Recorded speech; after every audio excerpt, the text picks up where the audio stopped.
talkSPORT Sports Update, powered by the Nissan Van range. Commercial vehicles that go the distance for your business. Search Nissan Vans or head to your local Nissan Van centre. Your headlines at 10:01. I'm Nick Ellaby. Good morning. Steve Bruce has told us Man United's defence is their Achilles heel after Ruben Amorim's side let a lead slip 3 times to draw 4-4 with Bournemouth. talkSPORT's Adrian Durham was at Old Trafford. You've got to remember, De Ligt and Maguire have been out. They're out still. And I think if you put those two in that back three, suddenly they look a bit tighter and things look a bit better for Manchester United. Now, what's the Arabic for wonderful technician? Brendan Rodgers is confirmed as the new boss of Al Qadsiya. They're currently 5th in the Saudi Pro League. Formula One is returning to Portugal. Races were last held there in 2021. Portimao will replace the Dutch Grand Prix at Zandvoort for the 2027 and 2028 seasons. A minute's silence will be held ahead of the third Ashes test in Adelaide tonight. Ben Stokes says seeing the Bondi attack unfold puts things into perspective. For everyone that it's affected, all our hearts go out to everyone, really. It's just a horrible thing to see happen. There will also be increased security at the Adelaide Oval, with England needing a win to stay in the Ashes. Pat Cummins and Nathan Lyon return for Australia. And 20-year-old dart sensation Charlie Manby told us he had to have a chat with his boss after beating Cameron Menzies at Ali Pali. He came down with us yesterday and Rob trained back last night, and I said, just to let you know, mate, I'm not working tomorrow. Manby's a bricklayer in Huddersfield, but faces the winner of Matt Campbell versus Adam Savada in round 2. Chris Dobie and Gerwyn Price get underway today. Both the afternoon and evening sessions are live over on talkSPORT 2. talkSPORT News. Unemployment's risen to its highest level for nearly 5 years, and a suspected Bondi Beach gunman has woken from a coma in hospital. There's more from the news team in half an hour. talkSPORT weather with QuickFit. With over 600 centres across the UK, most of which open 7 days a week, we're always there when you need us. QuickFit. Drive away happy every time. Patchy rain clearing eastern England. Northwest Scotland sees a few blustery showers, but a dry and bright day for most and feeling colder.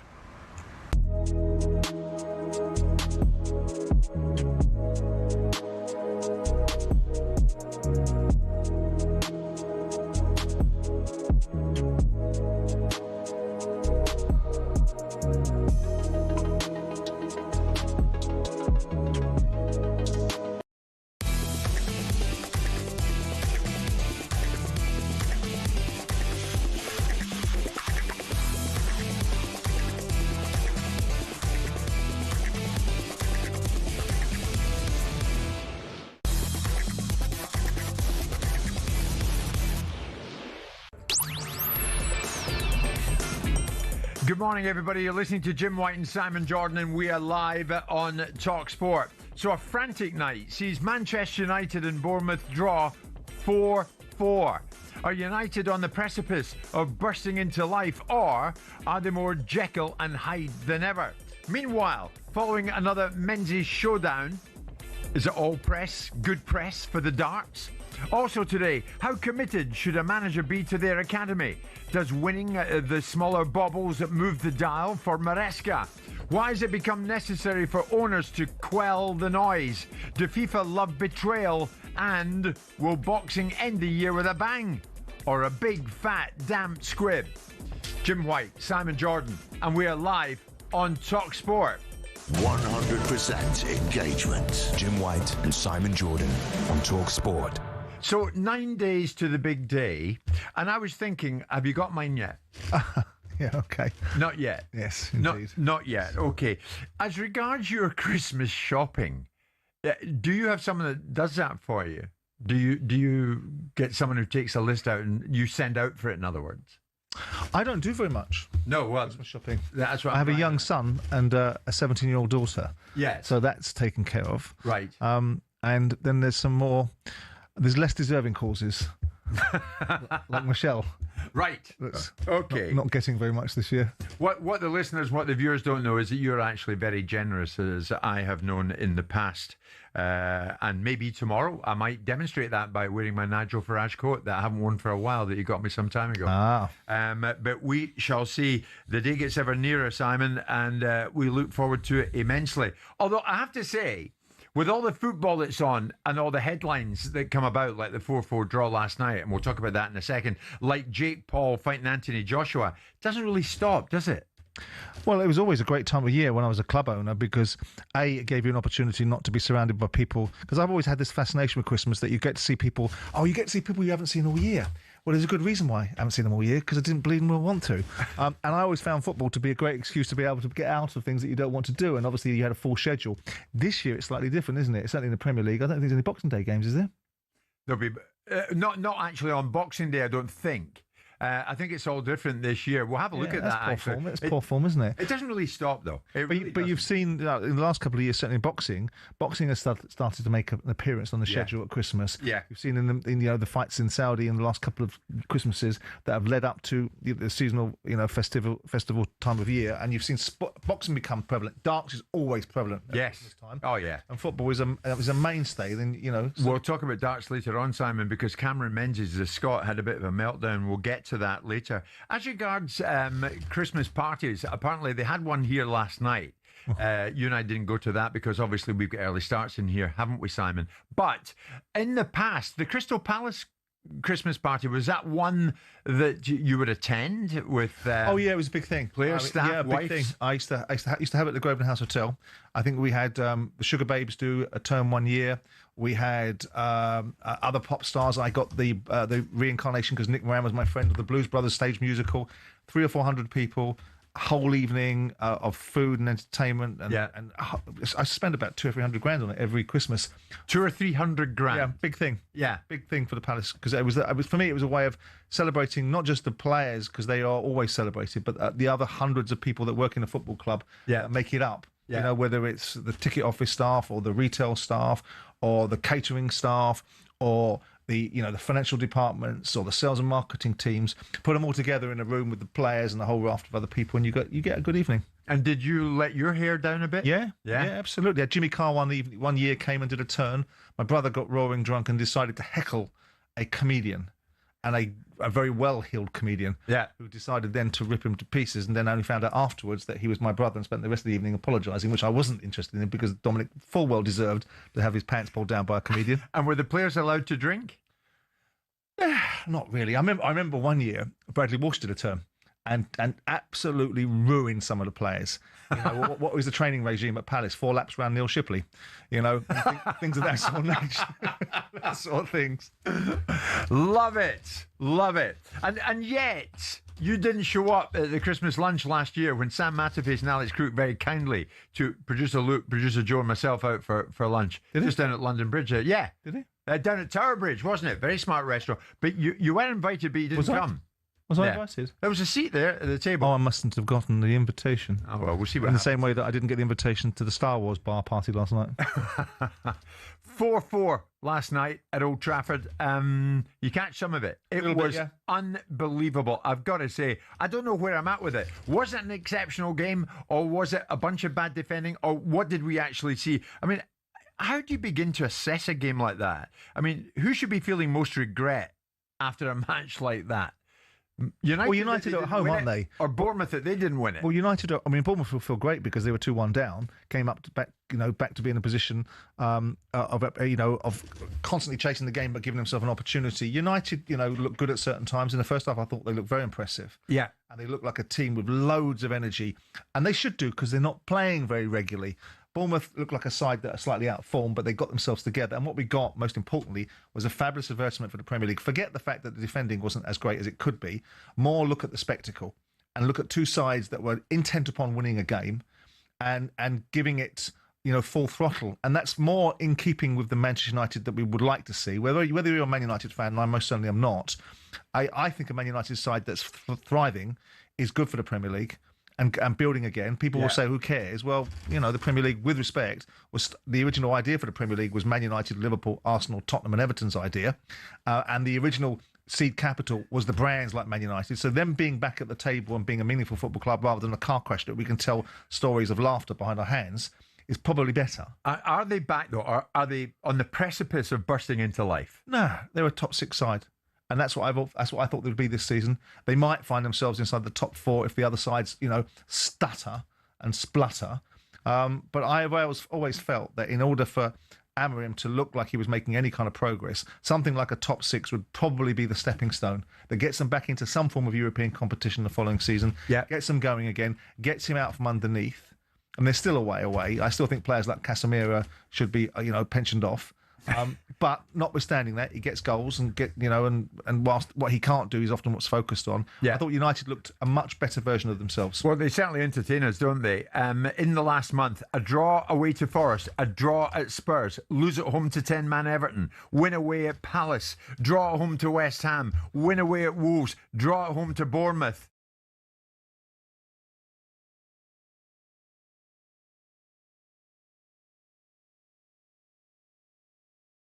That was Amorim. Maybe get back to that. He says, Simon, I want the fans to feel inspired coming to Old Trafford. Yeah, I kind of get that, but I don't know what the mood was when they left last night. I must be honest with you. I think that they've been conditioned to such an extent, they've been worn down to a nub, that they will expect to be potentially dismayed in the same way that they expect to be enthused, because they've seen so much of it over the last 2-3 years where they don't know what they're getting. They've gone through the Ten Hag period where we've had to listen to someone in front of our eyes to describe something that nobody on the rest of the planet saw in a game. And now we've got Amorim that spent the last 12 months at times telling everybody what a car crash it was and how he was too young to be running the club and making certain decisions. Yeah. And this is the worst Man United team that anyone's ever seen. And also we've seen an endless commentary about how he plays and why he won't change and whether the personnel he's got is fit for that. And then we've seen owners come out and say he stays as long as he has to get it right. Yeah. So with United fans, you're going to have them in a situation where they're not the United fans of 13 years ago. They don't think that they're going to win the league. They're accepting now of a lesser standard. They shouldn't. They must demand the highest standard of their football club, because it's the only way you're going to drag this sort of dishevelled bunch back up to the levels that they once were before. You were, in your time at Palace, you were totally committed to the academy. I remember that. And you've spoken to me long and often about the importance of the Club Academy to you. I want to talk about Kobbie Mainoo. His half-brother, Jordan Mainoo Hammets, stood in Old Trafford last night wearing a free Kobbie Mainoo T-shirt. Now, I'm not sure. I know where you're going to go with this. I've got a good idea. But Amorim has been criticised by, amongst others, Rio Ferdinand, Paul Scholes, Nicky Butt in recent days over his handling of Mainoo. Mainoo's yet to start a Premier League game for United this season and was brought on with half an hour to play last night. Must be a reason. There must be a reason, Simon. Amorim pre-match was again having to defend a lack of game time for Mainoo. But he tried to emphasise that he's not scared to choose young players as and when he chooses to. And young players like 18-year-old Chido Obi and left-back Harry Amas. This was Amorim on that topic. The door is open for any player to change my mind. But in the end, it's going to be the training, the games. Of course, he's not playing so many games. But Kobbie had opportunity, especially last year. Everyone had. Amas is now struggling in championship. Shido is not always a starter in the under 21. All these guys played when a lot of people were saying sack the manager. So you can see that I'm not worried. In that time, all everybody. So I'm not here. I'm just look at the team and try to win the next game and try to think about the team. Do you know what, though, Simon? With young players, you get a bit of bite back, don't you? In response, Amas shared a photograph of him winning Sheffield Wednesday November Player of the Month award with a smiley face emoji. It was deleted within 5 minutes. Obi's currently out injured, shared a photo of himself celebrating scoring for United's under-21s. That post deleted minutes after going up. Is this what you're up against when you've got youngsters with talent at a football club the size of United? But watch out if you don't play them. Well, culturally, if United aren't in the best position to demand a certain conduct from players that have an expectation of what they think they're entitled to, then you'll start to see people perhaps behave in a slightly different way than you would expect them to behave when they're playing for such a significant football club as Man United. That's part of the deterioration of the brand and ultimately the football club's culture when you've got young players that have an expectation of they think they should be in the Man United team. And so if they don't have a Man United team, they get their idiot brother to stand inside the stands wearing a T-shirt because he's not being picked for a team, not because there's any bias against him. Irrespective of those well-heeled managers in Rio Ferdinand, Paul Scholes and Nicky Butt that have managed at the highest level and know what it's like to manage a team, I would imagine there's a distinct possibility that Amorim is not picking him for a very good reason. Right, and that reason may well be the clue might be in the briefing, which is what they do on the training field will dictate to me whether they play in my side or not. Yeah, and clearly there must be a reason why this young player isn't playing. It can't be because contractually they don't want to do this, or somehow they've got an obligation to play Casemiro or something like that. It'll be because he's not seeing enough from him. So does this tell us more about the culture of the modern day young player? Maybe. Rather than Amorim's lack of authority. Maybe. It may tell you a culture of Manchester United as a football club, that it can't control its own players, to respect the fact that ultimately they're in an environment which is elite and they're playing for one of the biggest football clubs in the world, and there should be a little bit more respect for what they do or don't get. We are also in a social media generation where people just use social media to impart whatever brand of wisdom they think they're imparting. But I don't look at Kobbie. I think he's a decent player. I don't think he's a world beater. I think he's a decent player, and he's out for a reason. And he must be out for a reason. Yeah. I mean, it must be. I mean, he talks quite openly, Amorim, about players. There's no barrier to entry besides what they do on the training field. That's the end of a discussion. I mean, I despair of the stupidity of it. He's under contract. Didn't we hear about a year, 18 months ago, that this kid at 18, 19 years of age was wanting serious money?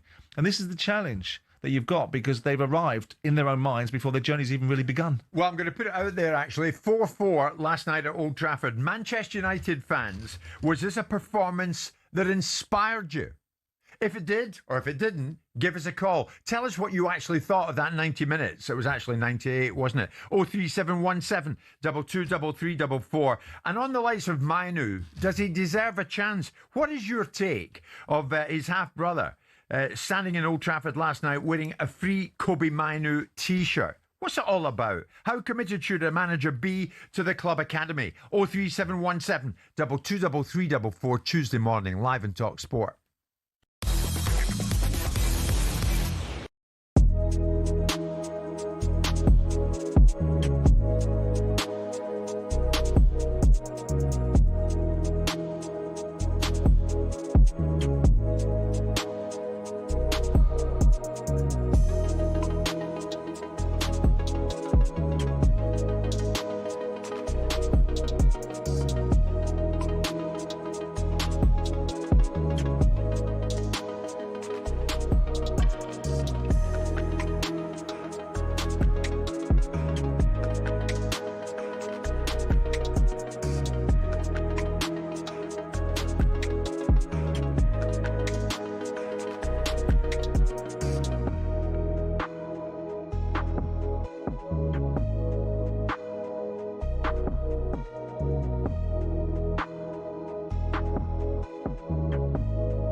Good morning, everybody. It's Jim White and Simon Jordan live in talkSPORT. We're live on your TV as well, even Prime Video, wherever you want to watch the show, you can. I just want to say one thing about the calls yesterday to about Martin O'Neill and to Martin O'Neill. Simon, the quality of calls we had yesterday from Celtic fans, it was a Martin O'Neill phone-in, wasn't it? There were so many, but they were quality. And I want to thank everybody who made their way to making a call, to coming through to us and coming live on air. It's a unique situation, isn't it? Because Martin puts himself in the way of a conversation that was inevitably going to be about Celtic. He's just, how often do you get access to a manager that's just managed one of the big clubs in the world, that's sitting here? Now, he did the dance of the Seven Veils and tap danced his way around everything to try not answering any questions about what he thought about Wilfred Nancy. But what Martin's also got to do, he's back in the consciousness.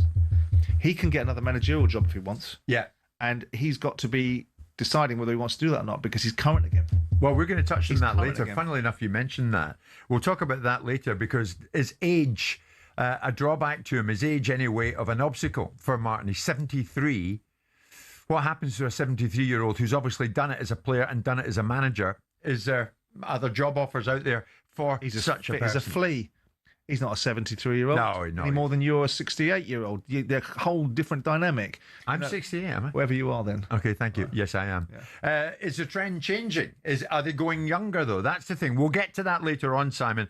We shall stay with Manchester United at the moment. And so many calls coming in about Kobbie Mainoo. And obviously, Amorim at the moment, for whatever reason, has decided, no, he's not getting started at the moment. And because of that, he's been criticised by the likes of Rio Ferdinand, Paul Scholes, Nicky Butt in recent days over his handling of Mainoo. That performance last night, Sanjay is through to us. Good morning, Sanjay. Was it an inspiring performance to you, 4-4 against Bournemouth? It was an inspiring performance relative to last year, where we couldn't hit a barn door. But regarding Kobbie Mainoo, by the way, great show as ever, guys. Thank you. Regarding Kobbie Mainoo, I believe, and I believe we're all at fault here, including yourselves, we built him up to be the saviour of England, the saviour in Man United, the future of Man United, etc., etc. And as a young guy, he probably believed that hype, and he believed the hype, as Simon said, profusely in his own head, that he believed it to a point where he thought, I'm the future England captain, I'm the future this. And I believe, obviously we have no idea, I think he took the foot off the pedal in training, and Amorim hit the nail on the head by saying, you're on the pitch if I can see it in training. And I don't think he's seen it in training to the point where he spilled blood for Man United. I mean, other managers must have seen it, to be honest, Sanjay. I mean, Gareth Southgate obviously saw something in Kobbie Mainoo to stick him in there. At the highest possible level. A desperate need to fill the gap that Calvin Phillips left. There wasn't that many players around that could do that particular job. Right. That's what the opportunity is created for Kobbie. Sanjay saying people like ourselves are maybe guilty of building them up, are we? I mean, people were saying he's exceptional. I don't think he'd say specifically our show. I think that the media is what he's referring to, and I'm not going to speak for him. Sanjay can speak for himself. There's a propensity in this country to build people up, whether it's because we have this unpalatable desire to knock them down, or because everybody gets carried away with themselves. We did it to Marcus Rashford. Marcus Rashford was a very good player, but he ain't no Mbappe. And so we built him up to a level, to such a point where the poor kid can never operate at that level and then gets judged by it. And all of a sudden, it gets whittled down. So I think Kobbie Mainoo was exactly in that position. And maybe he did believe in his own hype. Maybe the locusts around him also believed in his own hype because they felt it was a commercial opportunity for themselves. The bottom line is, my view, and I don't know what Sanjay's is the only reason this kid is not in the team, the gatekeeper is the training field. And if he doesn't apply himself on the training field, the gatekeeper is letting him in the first team. Is that right? Sanjay, do you go with that? I totally agree with that. Whether they had a bit of a hoo-ha between himself and the manager as well, I don't know. Believe his own hype. Brother believes the hype of his brother as well, walking around like a whatever in a t-shirt. Yes. Free Kobbie Mainoo. Free Kobbie Mainoo. No.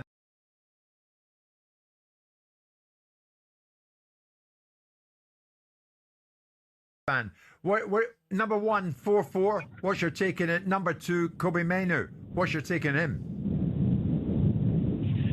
Good morning, James. Morning, guys. How are you? Good, thank you. So did you get that? 4-4, start with that. Were you inspired by it? Yeah, I was. I was at a game last night, actually, guys, and I thought it was a cracking game. Look, we waited so long and then we lost them. It's what it can often happen, can't it, when callers are on the move like that, and James is one of them. Mark, what's your take on it? 4-4, start with that. Good morning, Mark. Good morning. Good morning, Jim. Can you hear me? Yeah, I can indeed. You sound like you're just about to scale Everest. We might come back to you as well. This is good, Simon. Danny, where are you? Somewhere on terra firma. I'm stood still. I'm not moving. Good man, Danny. What did you make of it? 4-4? So I wouldn't say I was inspired by it. However, I think I was there again last night, and it was actually an enjoyable game. Obviously, we've had a lot of fans complaining about ticket prices recently, and we've said for the United prices, obviously Jim Ratcliffe has had a bit of stick for it. We said, why are we paying this? Well, last night we got a good game. No one can argue really about last night. Yeah. I feel like it would have been. I don't think their first goal would have stood if we'd have had a bit more of an experienced centre-back in. I'm not blaming Heaven at all for that. He's a young kid. He needs to learn. You've seen Mason Mount kind of telling him what to do. I think if we had Billet or maybe even Maguire in, he wouldn't have needed to be told what to do, and that first goal wouldn't have gone in, and it would have still been a good game. And what about Kobbie Mainoo? A lot of chat about him. Where's your head with him at the moment then? Do you want to see more of him, Danny? What's your take? So I'd like to see more of him, just because of the fact that obviously Manchester United are famous for bringing kids through and making them work. But I feel like what his brother did yesterday is probably going to have the opposite effect, just my opinion. But what did his brother expect yesterday? For Amorim to be like, oh my God, there's somebody in the crowd with a T-shirt on, let's change everything and get him on. To be honest, I think Amorim's going to make a bit of an example of him now and say, do you know what, I'm not going to start you. And then the picture that was put on last night, and then you had people like Garnacho liking it. I just think that says it all about those type of players. And it is always, unfortunately, the kids. You'd never find Casemiro or Fernandes putting, one of their family members coming with the T-shirts on and stuff like that. So I just think it's gonna have a negative impact on him rather than a positive one. Danny, thanks for the call. Simon, there's no evidence that Kobbie put his brother up to doing what he did with the T-shirt routine. But I mean, should a player be held accountable because of what his family does? Well, I'm assuming that the reasons why his half-witted half-brother seems to think that he needs to be freed, like Nelson Mandela from some terrible camp, is because his half-brother's been complaining and suggesting that my treatment has been terrible, because I don't think he just manifested this himself. Yeah. I don't know, look, I mean, what do you say to it? It's not really a grown-up conversation, is it? You've got a kid that's not playing for reasons that clearly must be because of his own performance, and all of a sudden, the thing is that United are going better. So now people are finding things to find criticism of them. Yeah. Last year we didn't have to find, we didn't have to look, it was there. And a couple of times this season when they're stinking the place out against Grimsby, we can find the car crash. Now they've got themselves together. They're up. They're going forward again with a bit of momentum. They're in a lot of competitions. They could find themselves in the top 6 of the table again, which is more akin to the Man United. And now we're going, okay, Kobbie Mainoo. Right, well, so what? He's not playing. So what? The team's better. They're a better side. If the team were languishing as 17th in the league, then people could make this argument. And I don't know what criticism Scholes or Butt or Rio Ferdinand had to play, whether it was actually criticism or it was just an observation. But at the end of the day, are United better than they were? Yes. Does it then matter that Kobbie, whatever isn't there or whatever you haven't got is a conversation to either diminish or to say that's the reasons why we're not doing as well as we could do? Yeah. I'm with you. Jordan Mainoo Hammers. You wonder what he was up to, what was going through his head when he puts on a free Kobbie Mainoo T-shirt and gets the kind of profile that he expected to get out of it, photographed widely wearing it. Wonder what he's thinking this morning. Has it done the trick?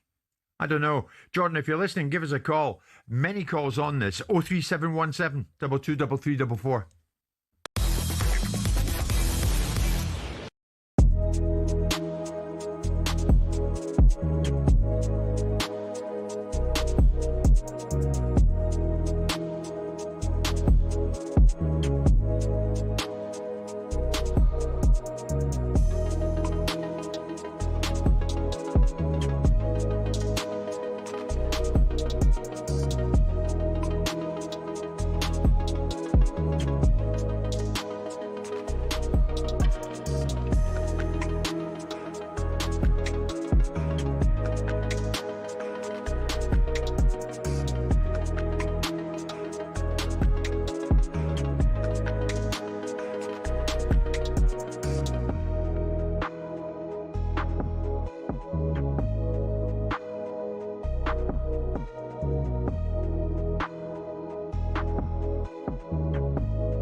Man United can't be successful till they sort their defence out. Here's Steve Bruce. They'll be disappointed with the mistakes they made in their defensive play.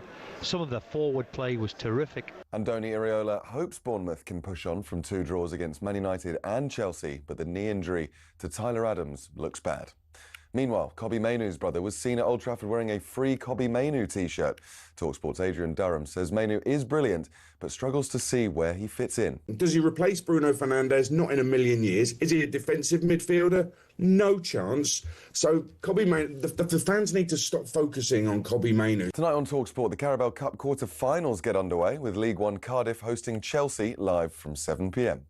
It's reported Brendan Rodgers has signed a 2.5-year deal to manage in Saudi Arabia. That's at Al-Qadsiya. And with just the 869 test wickets coming back into Australia's side ahead of the 3rd test, captain Pat Cummins returns from injury and Nathan Lyons recalled. He's only 1 wicket shy of Glenn McGrath's test haul of 563. Former Aussie spinner Brad Hogg says Lyon is as good as Shane Warne because he's bowling on flatter pitches. Also, Shane Warne was bowling into the right-hander's rough, whereas Nathan Lyon, he only really gets Mitchell Stark's bit of rough, and it doesn't really rough up as much as what Shane Warne had. There's a full preview of England's must-win 3rd Ashes test on the talkSPORT Following On podcast feed.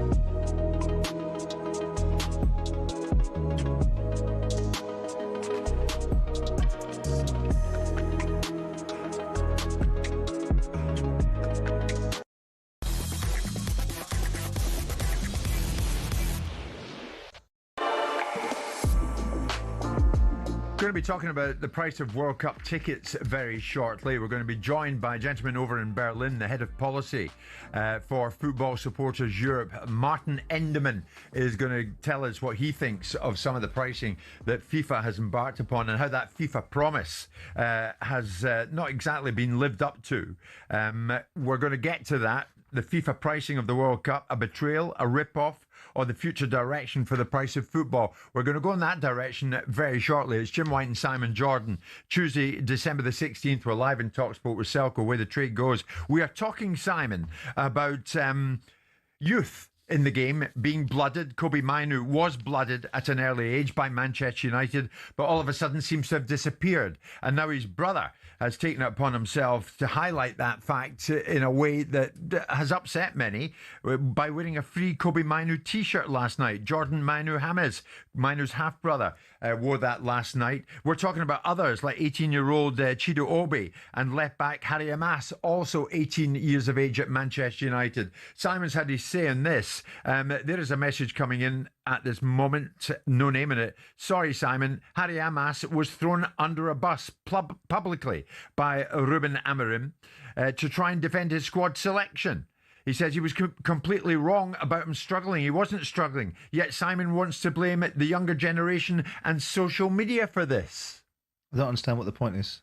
What is the point of that? I think he's saying that, look, the manager himself has thrown a player under the bus by not supporting him. All right, he's 18, he's had his moment. I don't actually see that because... he's not selecting him. I've seen Amorim praise these guys in the past, even though he's not selecting them. I mean, they can't select them all the time, can they? Unless any of us are on the training ground. If the belief is that the kid is well worthy of a place, he's absolutely excelling in everything he's doing, and some sort of bias from the manager is prejudicing his opportunity, and then we can make that claim. If it's the other way round, that ultimately it's not that at all, and none of us have that visibility because none of us are on the training ground. So with that in mind, the manager's job is to select the team that he thinks is going to get outcomes. Yeah. And with that in mind, I don't see what it's got. I lived and breathed and wanted my young players to be in the first team. So my default setting is to have academy players because they give you your sanity. They will give you the desire to play for the football club. So I don't understand what the... Is Manchester United a different argument, though, I wonder? Is the class of 92 a tradition that all United managers should buy into? Or is it an unhelpful weight, if you like? It's a moment in time. And moment's gone. Well, yeah, it was a unique moment in time because it produced a conveyor belt of very good players that often were taken from other clubs' academies as well. Yeah. Because they were the honeypot. They were one of the best clubs in the country, Manchester United, because they come with that desire. The Busby Babes were a moment in time, and in an ideal world, you can find the balance. If you put kids in, people will say you've got too many kids in there. If you don't put kids in, you're not patronising your academy. And once upon a time, United used to produce a lot of young players and then sell them because it was part of their business model was to blood them in the first team. They weren't good enough for the United first team, but they had played Man United games. So all of a sudden, you saw them being sold to other football clubs for big money. Gibson being a classic case in point. Luke Chadwick being another.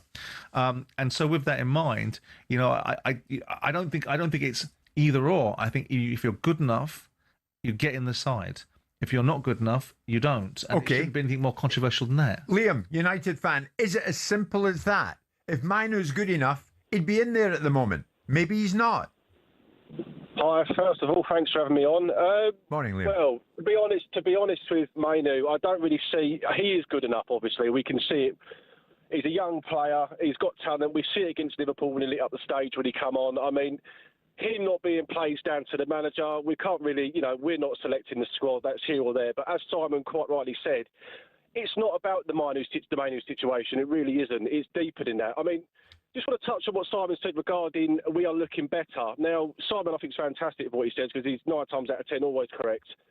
And he is on this occasion, but what I would like to say is, going forward, we have obviously strengthened slightly, but we are forgetting that it's defensively as well is our biggest error. And the formation that he's trying to play, this manager, he's shooting himself in the foot because it's not working. And obviously, as you know, football is about transition, it's about the tempo of a game, how can we manage it? We're just so vulnerable at the back. I mean, going forward, it's been shown all season. We score goals the other end. We do well attacking. We are scoring more goals. But last night, you shouldn't have a game where it's 4-4. I mean, that shows how bad Bournemouth are playing defensively. And same with us. I mean, honestly, going forward, it's looking okay. But I personally believe, if you've got a second, I personally believe that Ruben Amorim has failed, regardless of he's come over, he's had a big reputation from Sporting, come over, he's in charge of this massive club. He's gone, right, this is the system I'm going to play. I want 3 at the back with the 2 wing backs. That's fine. But guess what? You haven't got the personnel to do it, and results have been proving that. So what he should have done was, in the transfer window, gone out there and stiffened up that back line. Because ultimately, we're going to get put on our back toes. It proved it against Grimsby. Going forward, we were scoring goals. But then when you're facing up that back line and the transition changes during the game, the phase of play, when those defenders are one-on-one with these attackers, they can't deal with it. Right, so Liam, number one, this is a good call. Number one, you were not inspired by that last night, right? No, I'm looking at the bigger picture, mate. Going forward, I mean, we played well going forward, but right. And number two, we've got problems. And I heard you, Ruben Amorim has failed.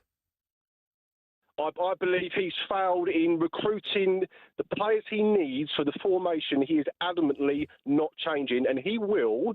If he loses his job, he's very lucky that he's been given this 3-year miracle contract because anybody else would be out the door. It's a terrible record so far. Yeah. I think he's stubborn. And like I say, if he doesn't change something at that back, he will end up going. And Liam, that is quite a call. That is quite a call. John, listening to that, another Manchester United fan, do you agree with Liam, John? Good morning. Good morning, Jim. Good morning, Simon. Well, morning. To an extent, I think he's right. Let's deal with that first. I don't want to be hearing any conversation about Ruben Amorim losing his job. That's just the whole problem with football now, isn't it? You've got to give him time. Yep. I don't, that has frustrated me. His stubbornness with the formation and stuff. But look, last night, if you watched it, Jim, that was brilliant. The first 45 minutes, probably the best 45 minutes at Old Trafford since he came. Right. That's great. Yeah. There's a butt coming. Let's move on to Kobbie. Yeah. Which I believe is the correct pronunciation, Jim. Yeah. I think Kobbie. His mama calls him Kobbie. Okay. Now, I don't think he's got a divine right to play. He is a very good player, but look, like Simon said, look, it's down to Ruben. And look, if this Kobbie's going to play, he can only play in either Casemiro or Bruno's position. And look, if Bruno's fit, he's going to play, isn't it? It's obvious. So yeah. And now my other point, Jim, was going to be what really does concern me about Ruben is I can't remember the last person who mentioned it. I mean, he has thrown a couple of the young players under the bus, hasn't he? He's criticised Cheeto. I don't like that. I think, what I want to see, really do want to see, it's in our DNA, Jim, to bring through players from the academy.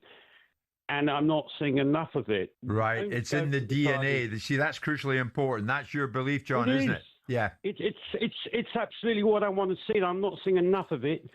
I want to see Cheeto play. Come on, don't criticise him. Give him a chance. Now, we've got an opportunity now, haven't we? We're losing 3 of the players to AFCON. And I want to see, look, for example, Jim, we've got this great player in the academy called JJ. Is it JJ Gabriel?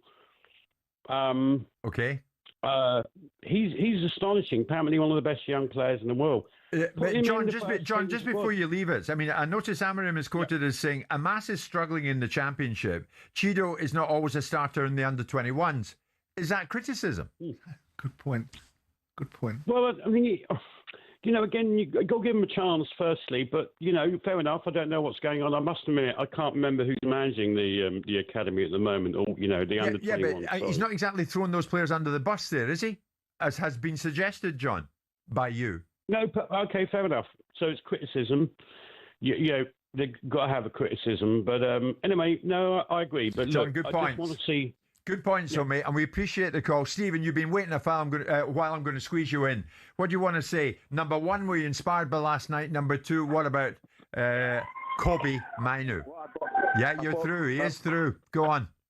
Morning, Jim. Morning, Simon. Morning. Great show as ever. Thank you. I thought the performance last night was a lot better.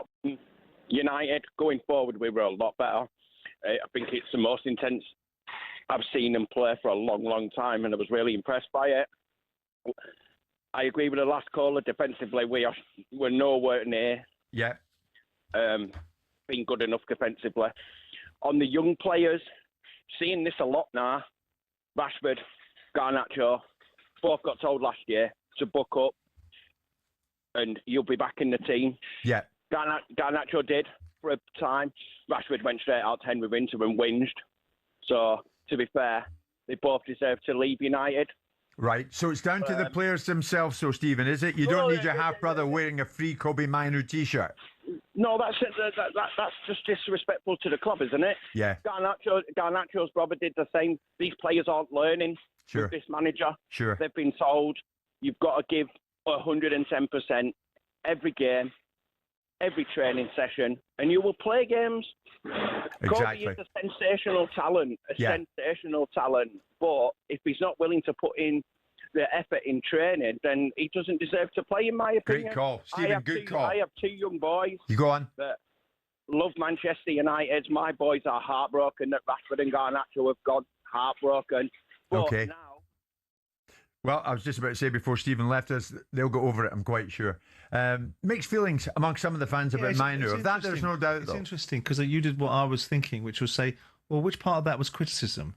If he's asked about young players and he explains to them, well, what do you want me to do here? I've got a player that's playing out of Sheffield Wednesday that's not regularly playing for them in the Championship, and I've got a kid in the 21s that's not getting picked by the 21 manager. Yeah. What do you want? Is that criticism or is it statements of fact? And this idea... Yeah.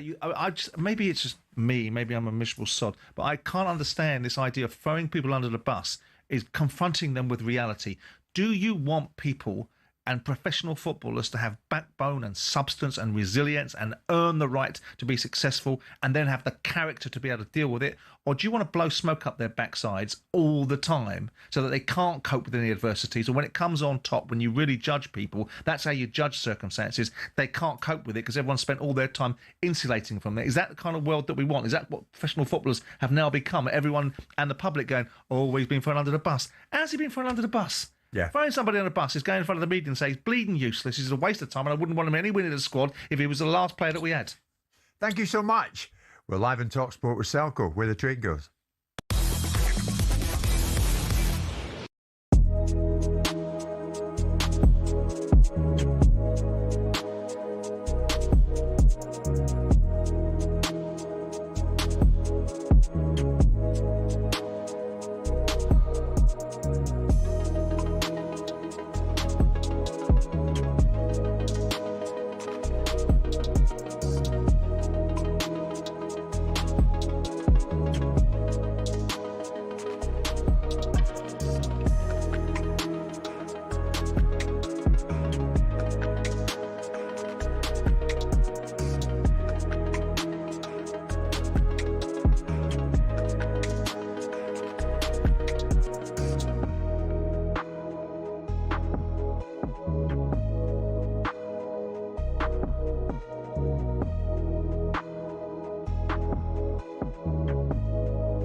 It is Tuesday morning, Tuesday, December the 16th. Jim White and Simon Jordan. We're live in talkSPORT. Going to get to the subject of World Cup ticket prices very shortly. Many people outraged about what they're being asked to pay. Just want to touch on the darts at Ali Pali, Simon, which is now in full swing, of course, at this particular time of the year. Is all press good press at the darts? The reason I ask that, you might remember last year, Scottish player from Muirkirk in Ayrshire, I know where that is, Cameron Menzies. He was crying on stage after losing his first round match against Leonard Gates. Now, a year on, in a slightly bizarre scene yesterday at the championships, Cameron left the Ali Pali stage with his hand covered in blood after repeatedly punching the on-stage table. The outburst came after he lost his first-round match against debutant Charlie Manby. He could face disciplinary action for this outburst, and it could result in a fine for him or a ban. For his part, Cameron says, "I'm sorry, I reacted in the manner that I did. It's not an excuse. I've had a lot of things in my mind recently.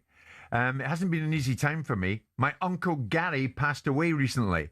I saw him 4 days before he died. He gave me a look which told me pretty much what he thought of me. He treated me like a son."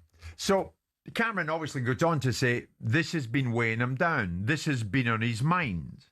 He says, "I can get emotional at times, but it wasn't right what I did."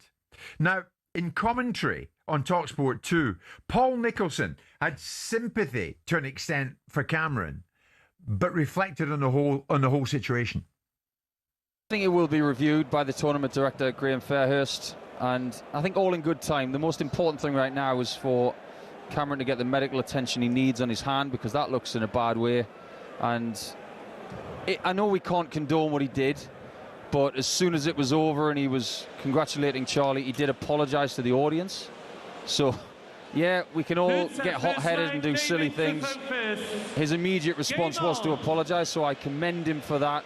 But unfortunately, the Darts Regulation Authority, they are somewhat unrelenting in things like that, so that will be handled, I'm sure, when the tournament is over. If you're watching the show this morning on YouTube, in a second or two, you'll see the incident from last night with Cameron delivering a few uppercuts to the table on stage. Simon, last year, he said, "I was struggling with anxiety." He said, "I want to be a bit more chilled these days. I don't like the way I am." In other words, Cameron's got a few problems. There it is you'll probably see it on YouTube in a second. Is it an apology enough and everybody moves on? I mean, how much of an excuse should a player's mental health state be for their actions? Well, he's struggling with losing, isn't he? I mean, that's the issue. His issue is his exasperation, his inability to control his emotions on the back of a loss. We've seen sportsmen behave this way for years. We used to see tennis players. Exactly the example I was going to give. Ilan Nastasi back in the 70s, constantly berating everyone and everything. John McEnroe, and we go on and we go on and we go on. Look, there's a way of behaving, and he will know, and so will the game in and of itself, that they want players to behave in a certain way. This is a sport that is a curious relationship with the public now, because it's now being used as an aspirational sport, whereas once upon a time it was a sport for the slothful and debated whether it was even a sport. I happen to love darts. I think it's a great game. But I don't think there needs to be a whole post-mortem of what he has and hasn't done. Clearly he doesn't like losing, and clearly he can't contain himself. Everybody walking around in this world will have a backstory as to why they're unhappy about something, why they're feeling anxious, or what's happened in their life. It's about how you carry that into what you're doing. Sports amplifies, because it creates a public domain perspective, and it gives people a sense of, oh, we need to worry about that person more because they happen to be in the public domain. Everybody that's suffering from a challenge, whether it's a tragedy in their life or loss of something or whatever it is worthy of other people's respect. And you know, my balance is always about not wanting to form a sort of Jurassic set of thinking about resilience, but in the end, it is resilience that gets you through. You know, there are people that suffer from very significant illnesses, whether it's clinical depression, that need to be medicated and given support and guided through. And there are other people, with respect, to use an expression that I'm sure that will take a great inhalation of air, need to pull themselves together and face the challenges of life. I know you don't like this, but where are you when it's suggested that these guys, so high profile these days, look at Luke Littler, he's everywhere. These guys are role models.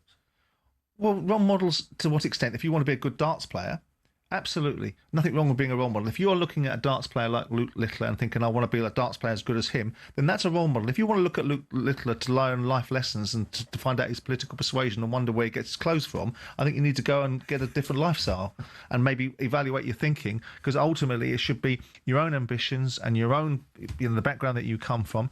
I don't like the idea, for two reasons. I don't like the added pressure that it puts on athletes, and I also don't think it's realistic. And I think too often we're looking to abdicate responsibility from parenting by making other people the centre of it. When I was a kid growing up, I wanted to play football like the Man City winger Peter Barnes. I didn't want to be Peter Barnes. I wanted to do the step-overs that he could do. I didn't want to be Peter Barnes. I didn't want to go to the same tailors that he went through or his worldview. I know that, but you aspired to be him. No, I aspired to be a footballer like him. I didn't aspire to have his worldview or to follow him. Of course, we didn't have social media at that time. Yeah. We look at a world now where you wonder how some of these people are getting the influence that they're getting, but they are. Young people will always have a different view. Once upon a time, Jane Fonda was burning her bra, and everyone thought that was the thing to be done. The world turns. The world changes. I don't think role models are the expression that sportsmen should have to have the burden of. Yeah. But on the other side, commercial endorsements, commercial opportunities, the way that you influence people, it comes with a degree of responsibility, which means Cameron Menzies, as a professional darts player playing in the biggest darts tournament in the world, probably needs to bear that in mind and learn to lose. Yeah, good point. Cameron, if you're listening this morning, we wish you well. I think I spoke to you before. We'll maybe do that sometime in the coming days. We shall see. I know where we're at now, though. We're at 11 o'clock this Tuesday morning, live in talkSPORT with Selco, where the trade goes.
talkSPORT Sports Update powered by the Nissan Van Range. Commercial vehicles built around your business. Search Nissan Vans or head to your local Nissan Van Centre.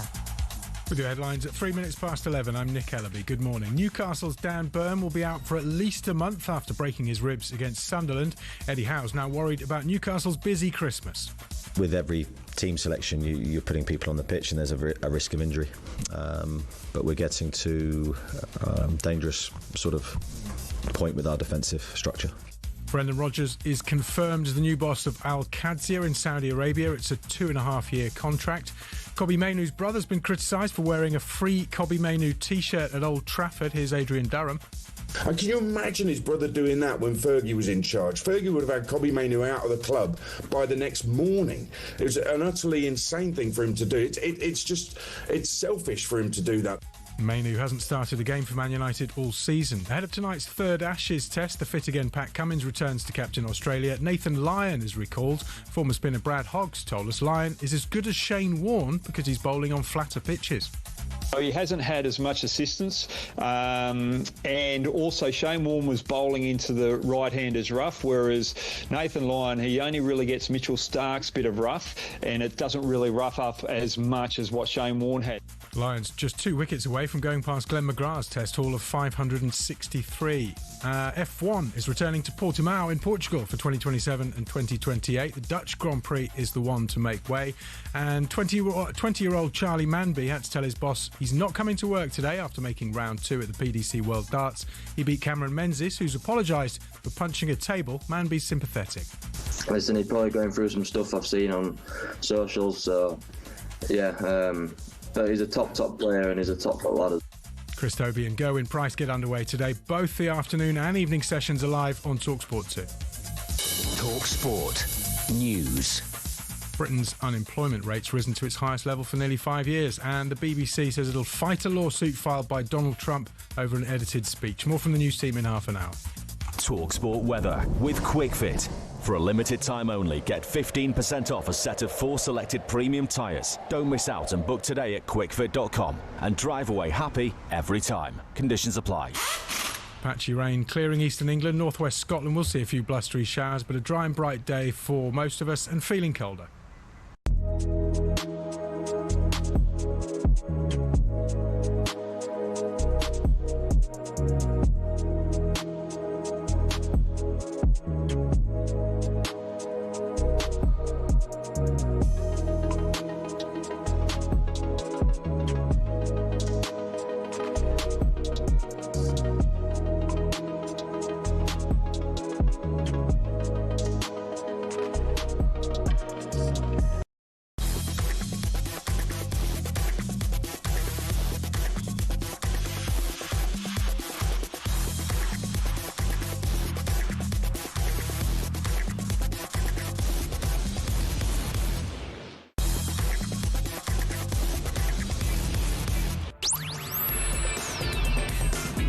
Good morning, everybody. Tuesday, December the 16th. It's Jim White, Simon Jordan. We are live on talkSPORT, live on your TV as well, live on YouTube right now, live on Samsung, Android, Google TV, even Prime Video. Wherever you want to watch the show, you can, and that is fine by us. Thanks for all the texts, the tweets, the messages that come in, because your involvement in the show is everything to Simon and myself. It means a great deal to us each and every day between 10 and 1, live on talkSPORT.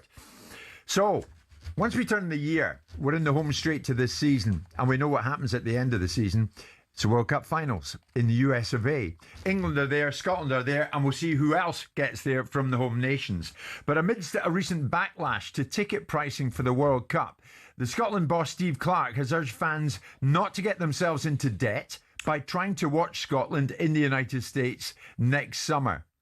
But this is serious, Simon. It's going to be expensive, says Stevie. It's expensive to go to America anyway. The tickets are expensive. If you can get there and you can afford to be there, then fantastic. But don't push yourself too far into debt trying to get there. Thank you, Martin Lewis. Bit of sensible advice when you consider it.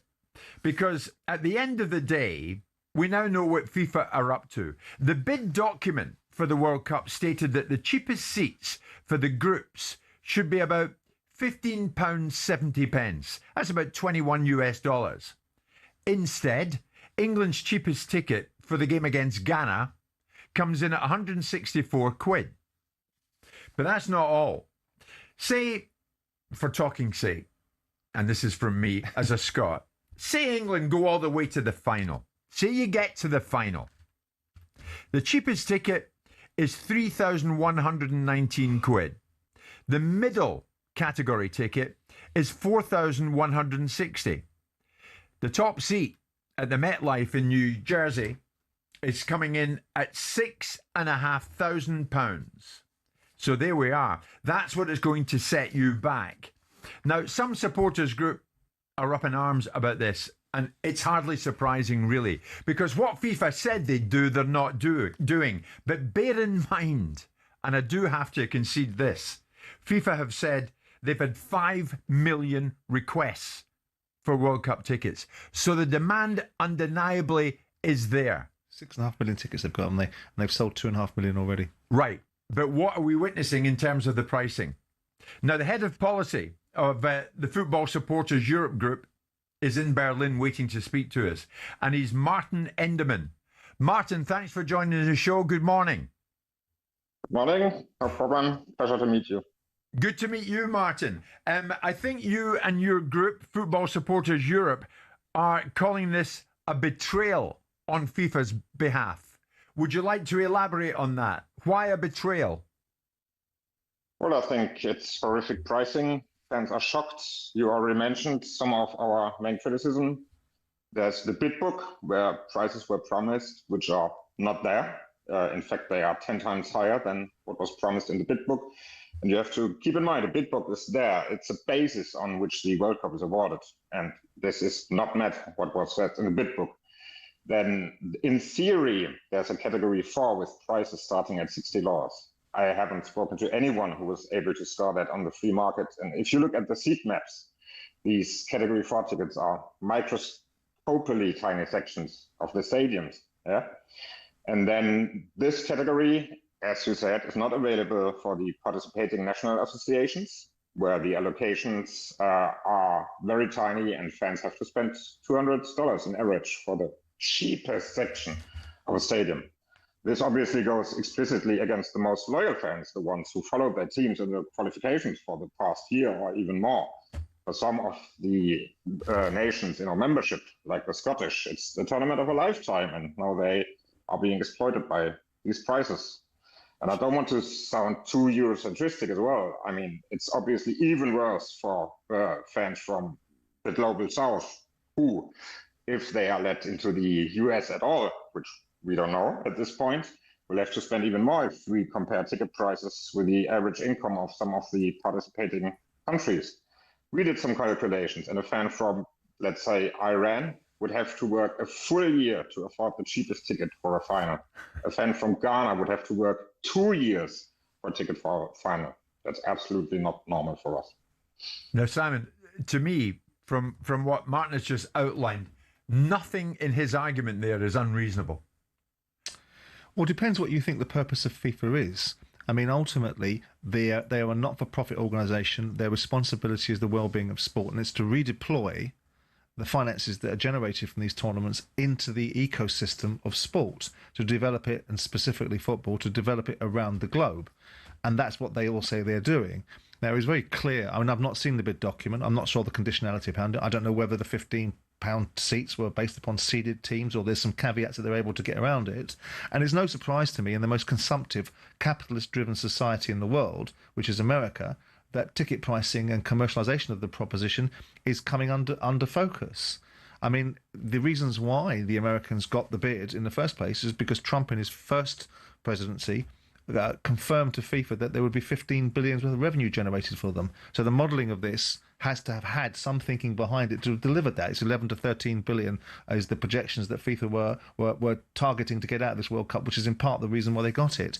Football now is across the pantheon of all its permutations at its elite level, and this is the elite level, very, very expensive.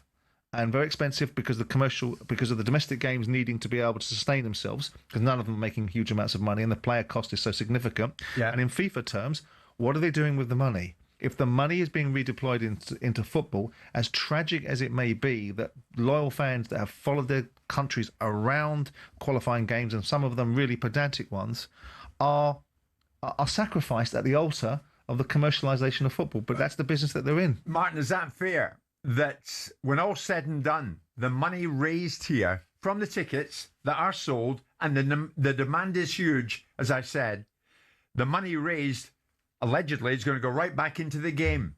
Nothing wrong with that, is there? No, there's absolutely nothing wrong with it. And I agree with at least some of the points Simon is saying, and that's one of the main arguments FIFA has on their prices, that we will reinvest whatever percent into football. But then again, our question is, how could football survive in the last years without that income? And why does football now need an income which is, according only to the ticket prices, 5 times higher than the prices which were set in Qatar, which was already a very, very expensive tournament. Yeah. And especially when we see the reality of football across the world, how low of the percentage of yes. Well, I think there's quite an easy. Yeah, but Simon, I'm with Martin in that, because when it comes down to it, the bid document said, and it's all wonderful, let's go for that. Yeah. They're in. They've got the tournament. That the lowest price for the final in the bid document, or the bid book as Martin calls it, was 95 quid. Sure. It's now $3,000, okay, but 30 times higher than that. With respect, I'm not sure the terms of reference of how a bid document is detailed between a hosting country and the organisation in and of itself. It's very simple to look at the reasons why Qatar had a different feel to it, because Qatar wanted the World Cup for very different reasons than America did. America wanted the World Cup because of the commercialisation of the opportunity. Qatar wanted the World Cup because of the development of the region and the opportunity to use sport as an influence play. So that's the reasons why Qatar's mentality would have been different. It shouldn't alter FIFA's mentality. But it's a two-tiered approach, isn't it? You've got the countries that are bidding for the tournament, and you've got FIFA awarding it to them. And it'd be very interesting to see in the middle of that how that all comes together, because at the centre of it, FIFA want it to be a tournament that reflects the world's game. Yeah. But the argument is, where does the money go? Well, if you talk to Arsene Wenger about the World Cup and the redistribution of funds from it, and him wanting to have a World Cup every 2 years and commercialise it that way, it's because around the globe, in the underdeveloped countries, in the African countries of the world that don't have the infrastructure, there are vast requirements for investment into their football opportunities there. Quite frankly, for the domestic game to benefit from the next harvesting of players around the world. Right. Martin, my final point to you is this. If every game is sold out, and you have to think the clamouring for ticket is going to be enormous for every game, it kind of defeats your argument, does it? Does it not? Because fans will want to go. Absolutely not. I mean, the question here is, for whom is the World Cup in the first place? Is it only for rich Americans who might be able to afford the games, who want to see a game, sees it more as a bit of an event, a one-off, and maybe even a status symbol to afford a ticket for the final? Or is it also a tournament which is a global celebration of football across the world, where every fan in theory should have access? And at the moment, we have to assume it's only the first one, and we don't think it should be a World Cup only for rich Americans who can afford. What's your final point to FIFA then? If there's a message you want to send this morning on our show, what is it? Well, the message is not necessarily a message to FIFA. The message is a message to the national associations, who are absolutely complicit in that. Because at the moment, the system, FIFA, works perfectly. You have evil FIFA, who sets these prices, and then you have 48 participating nations who do absolutely nothing but leaning back and saying, there's nothing we can do. We are only one of 211 FIFA associations. We're very sorry about this, and as the FA in England put it, we will convey the criticism of our fans towards FIFA. And we think that's not enough. The 48 nations and the ones who still can qualify should get their act together, get on the phone and agree on a strategy how to pressure FIFA to lower their prices. Martin Enderman, Head of Policy, Football Supporters Europe, thanks for joining us. I cannot disagree with anything that Martin has said. Well, from a moral standpoint, yes, but that ship has sailed. We had the FA that will benefit from the revenue generated from the World Cup, the English FA. Yeah. This is the English FA that were telling you they had to sell Wembley Stadium a few years ago because they didn't have any money. So think about it. They're like, if they are taking revenue from the World Cup as part and parcel of being a participating team, that will then filter its way into the infrastructure of English football. So ultimately, whilst I concur with the morality of an argument about what should the game be about, what should it be for, what should the World Cup be achievable, it is now a commercial enterprise that generates $15 to $20 billion every World Cup cycle. And that's business.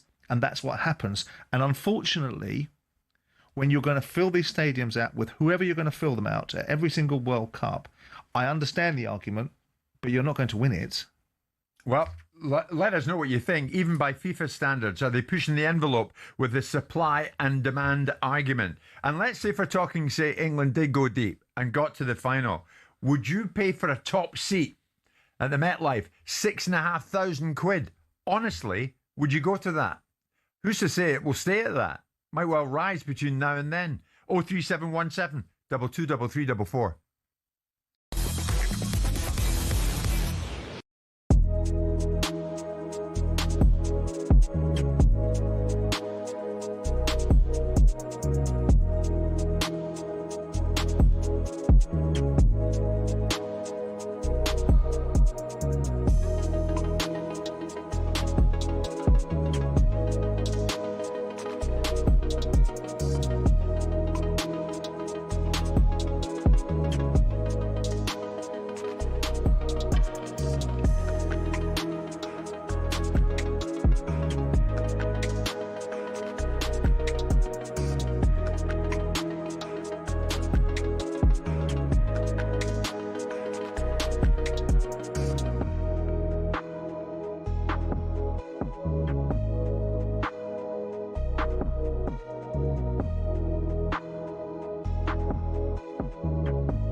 showtime on talkSPORT with BetMGM.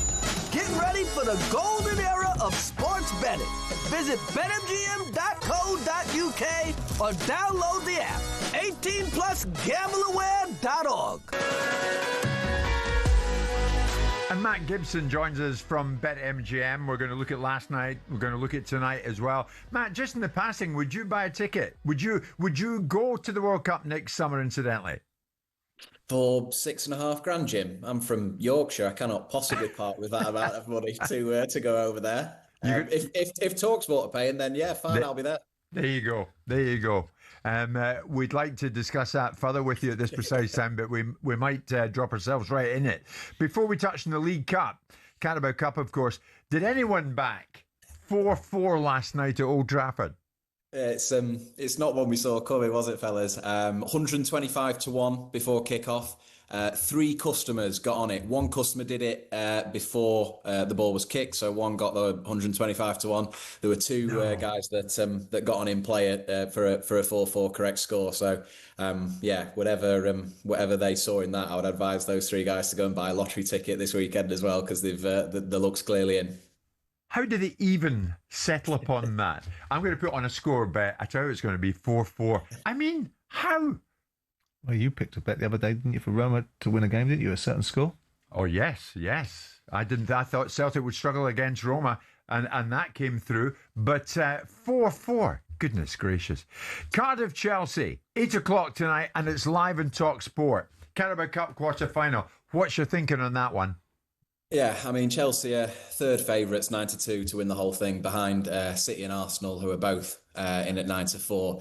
Just talking to producer Joe there before he came on, he's nervous about tonight, fellas. He's not sure. He's not sure about his team. He thinks Maresca will rotate the side, and they may become unstuck against Cardiff, who have been pretty decent at home. Scored 26 goals in the league, have won 5 in the bounce on the league, and I think 10-1 is a massive price. Obviously, if Chelsea turn up, 1-4 seems about right for them to go and win it. The draw's at 19-4, but I don't know, fellas. I think Chelsea should be targeting this competition, shouldn't they? This should be one they really put a ring around to have a real go at and try and win. So, to the degree of which he rotates and changes, I think he needs to really keep an eye on that, and I think he needs to win this game and get to a semi.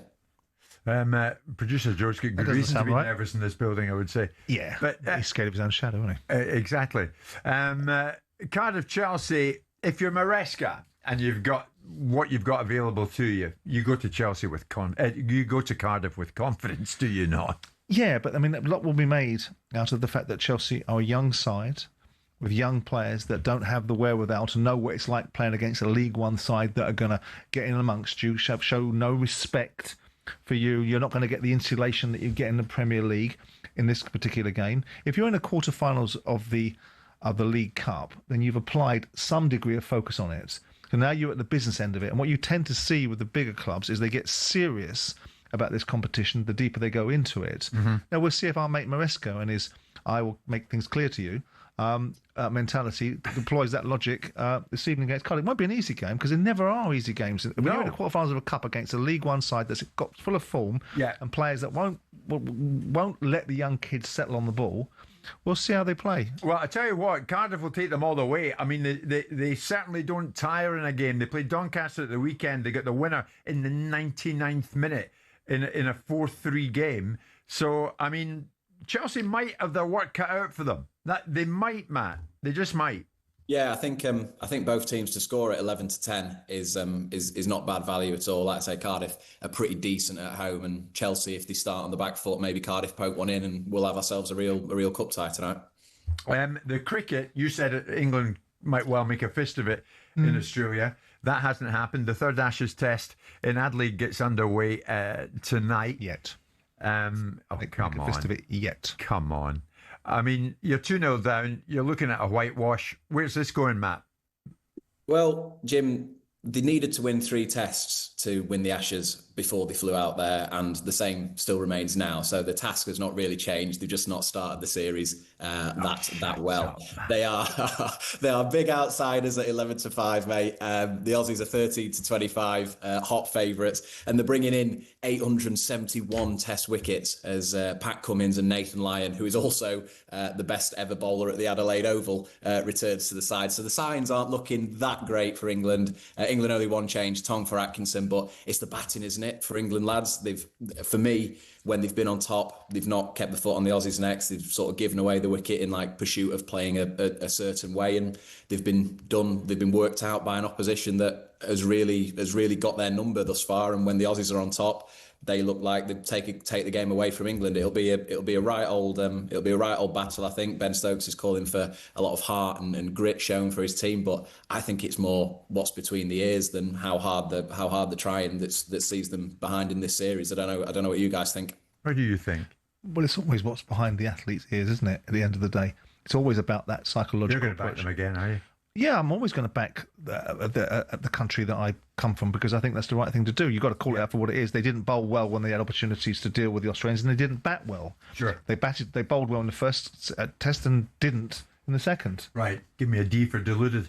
World Championship darts. Where are we going with that, Matt, before we leave you?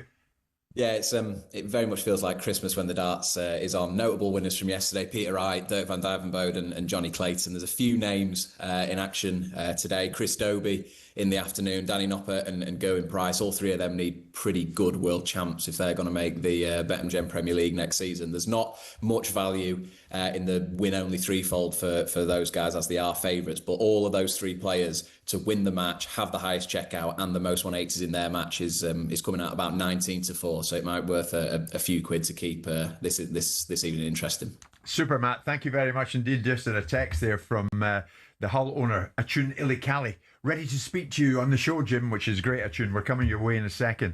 Thanks to BetMGM. Visit betmgm.co.uk or download the app. 18+, begambleaware.org. It's showtime on talkSPORT with BetMGM. Keep things golden with responsible play at betmgm.co.uk. 18+, gambleaware.org.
Man United can't be successful till they sort their defence out. Here's Steve Bruce. They'll be disappointed with the mistakes they made in their defensive play. Some of their forward play was terrific. Andoni Iraola hopes Bournemouth can push on from 2 draws against Man United and Chelsea, but the knee injury to Tyler Adams looks bad. Meanwhile, Kobbie Mainoo's brother was seen at Old Trafford wearing a free Kobbie Mainoo t-shirt. talkSPORT's Adrian Durham says Mainoo is brilliant, but struggles to see where he fits in. Does he replace Bruno Fernandes? Not in a million years. Is he a defensive midfielder? No chance. So Kobbie Mainoo, the fans need to stop focusing on Kobbie Mainoo. Tonight on talkSPORT, the Carabao Cup quarter-finals get underway with League One Cardiff hosting Chelsea live from 7 p.m. It's reported Brendan Rodgers has signed a 2.5-year deal to manage in Saudi Arabia. That's at Al-Qadsiya. And with just the 869 test wickets coming back into Australia's side ahead of the 3rd test, captain Pat Cummins returns from injury and Nathan Lyon's recalled. He's only 1 wicket shy of Glenn McGrath's test haul of 563.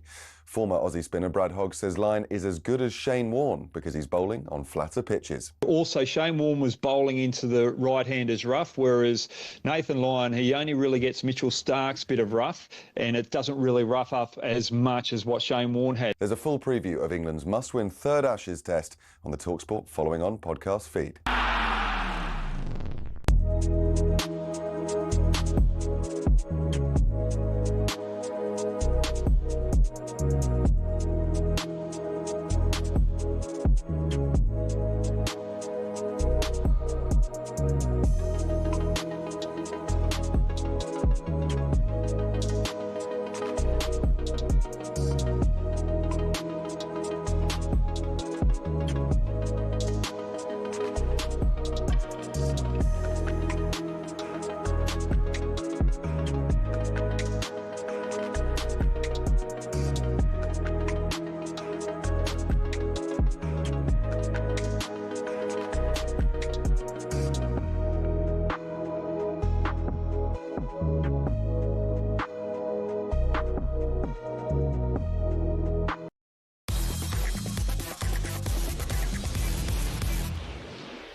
It is Tuesday morning. Jim White and Simon Jordan were live on talkSPORT. We often dip our toe into the Championship, described as a brutal division. It certainly is, because everybody wants to get out of there and get into the Premier League at the moment.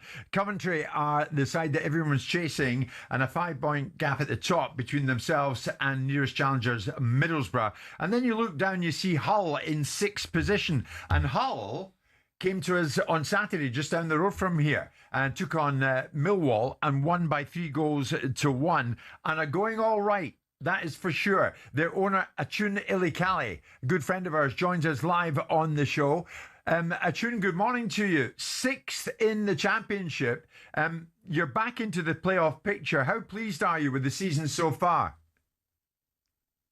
Of course, it has been a fantastic season because, as you know, from the first minute I bought the club, my ambition, my passion was to take the team to higher positions in the league. And at the moment, I can say that I'm completely satisfied with the squad.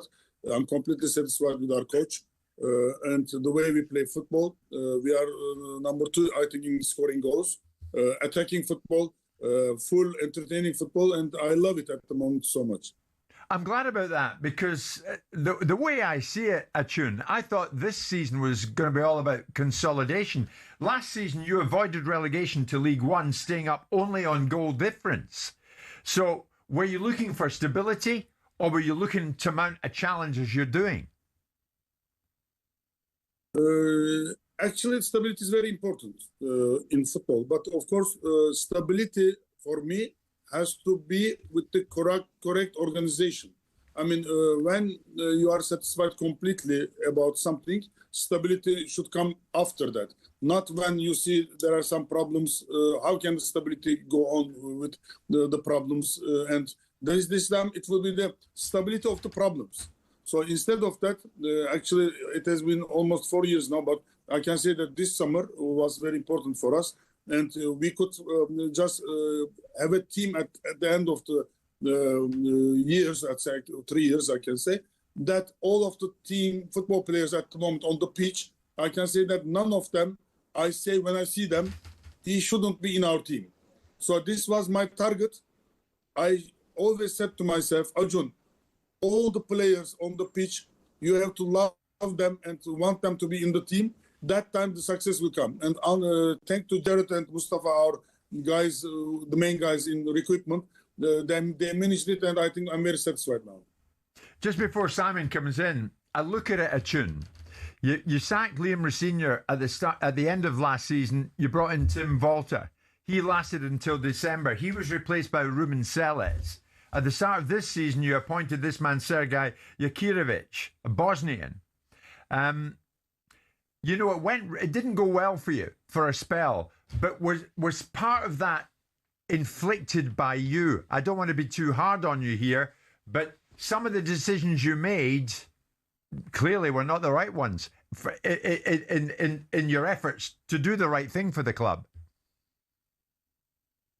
I don't agree, actually. I understand your comment, but I don't agree, because from my point of view, we as a team gave some decisions, and in life, I look to life from that way. You make mistakes, then you correct them. You make another mistake, you correct them, and that's how the success comes. So I can say that in my own profession, I started from zero to that position. I had nothing when I was 20, 22, 23. I lost my parents and I was zero in life.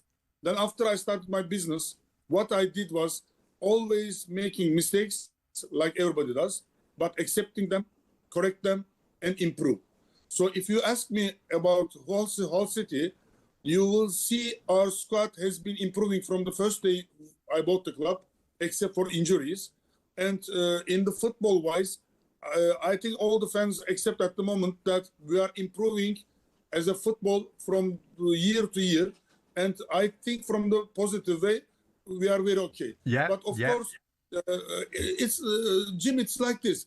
If something doesn't work in my world, you change it. And when it works, you don't touch it. So that's what I'm trying to do. Here's Simon Atune. Is Atune's world your world?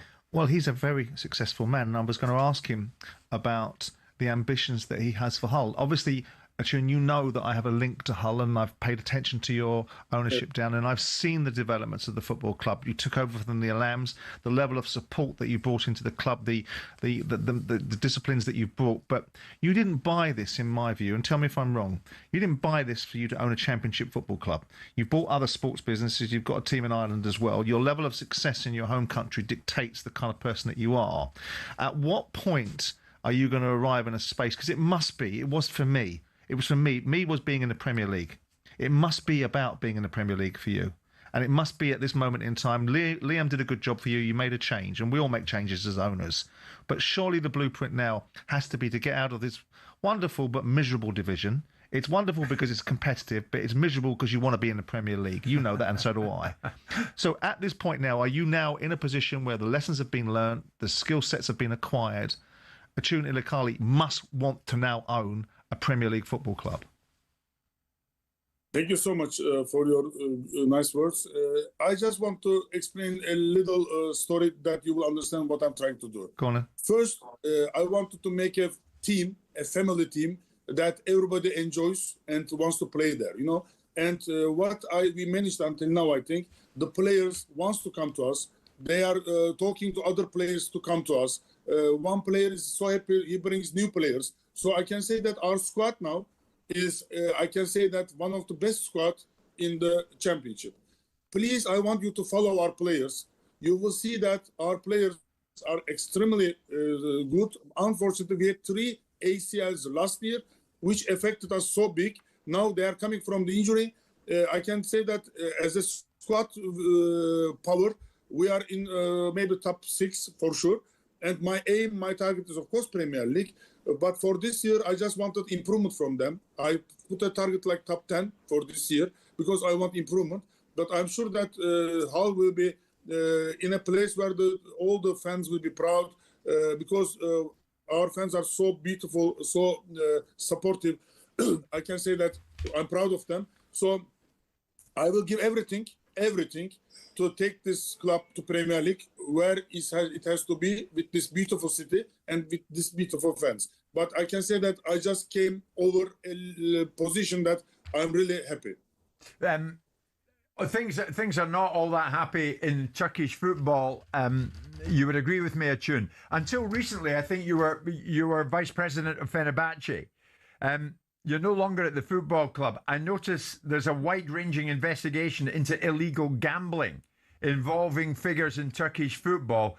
Players, club owners, referees, all being scrutinised. I was amazed, Acun. Last month, the whole thing was suspended. Over 1,000 players from the professional leagues were said to have been involved in illegal betting. What is going on in Turkish football, Acun? I have to explain things. There are big problems, I can accept, but it is not like seen from other side of the Europe, you know. Of course, from far away, you see some investigations and some people involved in this gambling thing. I want to just underline something which you don't know, actually. In Turkey, gambling is illegal, but the ratios of winning is not high. So because government take taxes from gambling, the ratio of you get when your team, you play a team and you win, it's not high as European gambling companies. But Acun, how come gambling is legal? The federation handed out bans to 100 players from its top 2 divisions for betting-related activities. No, I just want to explain you something different now. I will come to that point. So the people are gambling outside of Turkey, which put them to jail because it is illegal. But about football players and, of course, the clubs, there is now, when they were seeking for this kind of organizations, they discovered that there is a big problem that football players are involved in gambling too. So now it's an operation that will go further, and we will understand how many players gambled, what will happen, because police got this illegal gambling operation to football now operation, because when they got these clues, they discovered that some players and maybe referees are gambling. So it is time to clean them out of football now. Of course, by the way, I don't gamble, because if I gambled, I think I would lose everything, because I'm always fighting for winning. So I don't want to lose. So this is a very bad thing. Anybody gambles, but thank God that I never gamble, so that I don't go to that direction. But of course, football players gambling is a shame for Turkish football, and I'm sure that the police and everybody will take care of it, and we will have cleaner days. Of course, it's not something we are happy. I mean, one of your former players, Fenerbahce captain Mert Hakan Yandaş, had his house raided recently. Yes, but Jim, in life, I believe in something very open. Don't judge anybody until everything is discovered. So now you can be accused of something and go to investigation, but we don't know what will happen and what he did. So there are so many rumors at the moment. Turkish football is a little hot, not like English football. More fans are attacking each other. So I've been inside so long time. So we don't know what happened now. Only we know that the police took him and there is something about him. But let's see what happened. After that, of course, if he has something, he should be banned from football. Acun, it's always good to speak to you. Good luck with Hull. We'll watch you over the Christmas and New Year period as Hull really make a concerted effort to get themselves into the Premier League. He's a smashing guy, isn't he? Yeah, and loves his club. And I've seen him in action at his club, and I've seen the level of generosity and support that he puts into the team. Some would say there's not been an enormous amount of money spent on transfer fees, but I think he's 100 million deep in this club. And the culture of the club from when the Alams was there, which was a club that obviously I know because Michelle comes from that region and her brothers are all big fans of it, that were losing fans, that were getting 12,000 turning up to Boxing Day games. Last time I went a couple of years ago, they were getting 25,000 there. And the nature of the atmosphere towards... I mean, the fans will be looking at last year's performance going, well, hang on a second. Yeah. But I think they love him. And I have to say, with the way that he cares about that club and what he said there, about the city. I don't quite share those views about it, but he loves it. He thinks it's a wonderful part of the world full of wonderful people, and he genuinely means it. He absolutely believes it. Genuinely is. Yeah, okay. Okay. A Tunili Cali as Hull driving towards the Premier League, they hope at least. We're driving towards 12 noon.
We were talking to Matt Gibson, of course, from BetMGM, and we got onto the topic of cricket. The third test of the Ashes begins later tonight, about 11:30 UK time. England 2-0 down in the series. England cricket fans don't need me reminding them of that. So, yeah, sure. It's a 5-match series, so this one's pretty darn crucial, is it not? In a second, we're going to speak to the Australian cricket writer, much respected Jared Kimber. Before we speak to Jared, Ben Stokes has been talking about what he needs from his fellow England players. He says, I tell you what I need, real fight. You can, show fight in all aspects of this game. You know, if you're in the field, bowling, batting, whatever it is, yeah, that's, you know, it's not specific to one thing. Yeah, just fight. You know, understand what you need to do as an individual in that moment for your team. You know, there's some guys, especially when we're out in the field, where they don't actually, you know, they don't have the opportunity to take the ball or influence the game like that. But, you know, your responsibility doesn't just end there. You've got a responsibility to the team throughout the whole game. And knowing that and understanding that, and yeah, showing fight is, you know, what we all need to do this week.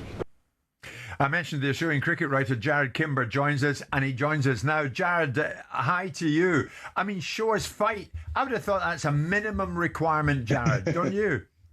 It's interesting when teams get down. It's always like, we've got to try harder and we've got to fight more and whatever. It's like, they've looked dumb, right? How about trying to be smart? They're playing dumb cricket, and they've been playing dumb cricket against the Australians pretty consistently since the first innings of this Ashes. Australia keeps showing them where to bowl, and England keep going, no, we know what we're doing. We're going to play our way. Just follow what the Australians are doing, because it's working there. So, I mean, you can fight as much as you want. If you're going to play dumb, and England, you know, have done some good things over the last couple of years under Brendan McCullum, but they've also been very dumb. It's hard to look at them right at the moment and go, fight is their issue. I would say dumb is their issue. No, the man beside me is bristling. It's always a delight to have an unassuming Aussie give you a lecture, isn't it? Yeah, but you love it because he's telling it as it is. Define dumb cricket for me, Jared. How come they're playing dumb? So we saw in the second innings of Perth, Australia went, oh, we're bowling a bit short here. Let's just bowl a little bit fuller and put some pressure back on England. And they did that, and they rolled England out quite cheaply. And England came out straight afterwards and bowled short again. But you've just been shown that the wicket had changed. You need to understand that and bowl in that way. We get to Brisbane, and England keep bowling short and fast, and Australia keep bowling fuller and fuller, and even slowing themselves down. They didn't even bowl at their top speed. One team's bowling really good and one team's bowling really poorly. Which are the two teams? I mean, the scoreline isn't lying, is it?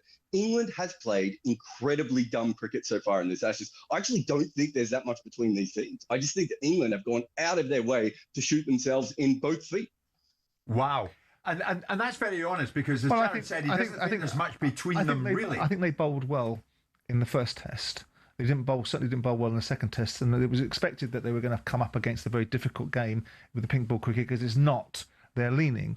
But I think what you got to look at what Stokes is meaning. If you take it literally, which is not what he's saying, he's talking about. He might be talking about fighting your reactions. He might be talking about fighting the perspective that you have in favour of the team. I don't think he's talking about the one-dimensional idea that you just got to try harder, because everybody knows that that's not the answer to the question. As Jared is saying, they've got to think their way through these challenges. They've got to put Australia into a situation where Australia are being made to feel uncomfortable, rather than England constantly putting themselves in that situation. Well, so I think he's saying fight the natural reaction that you have to certain things by doing it slightly differently. Well, Jared, I really admire you, because you say what you mean and you mean what you say.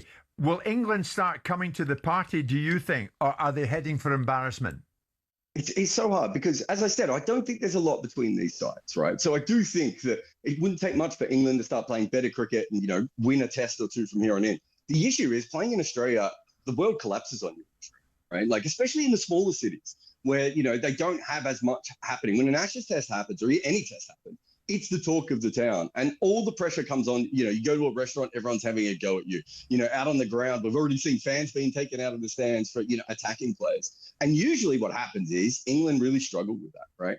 And why I'm interested in the fight term compared to everything else is I don't think they have shown you know, anything where they haven't tried hard, or they haven't shown the instincts, as Simon was saying, or anything else.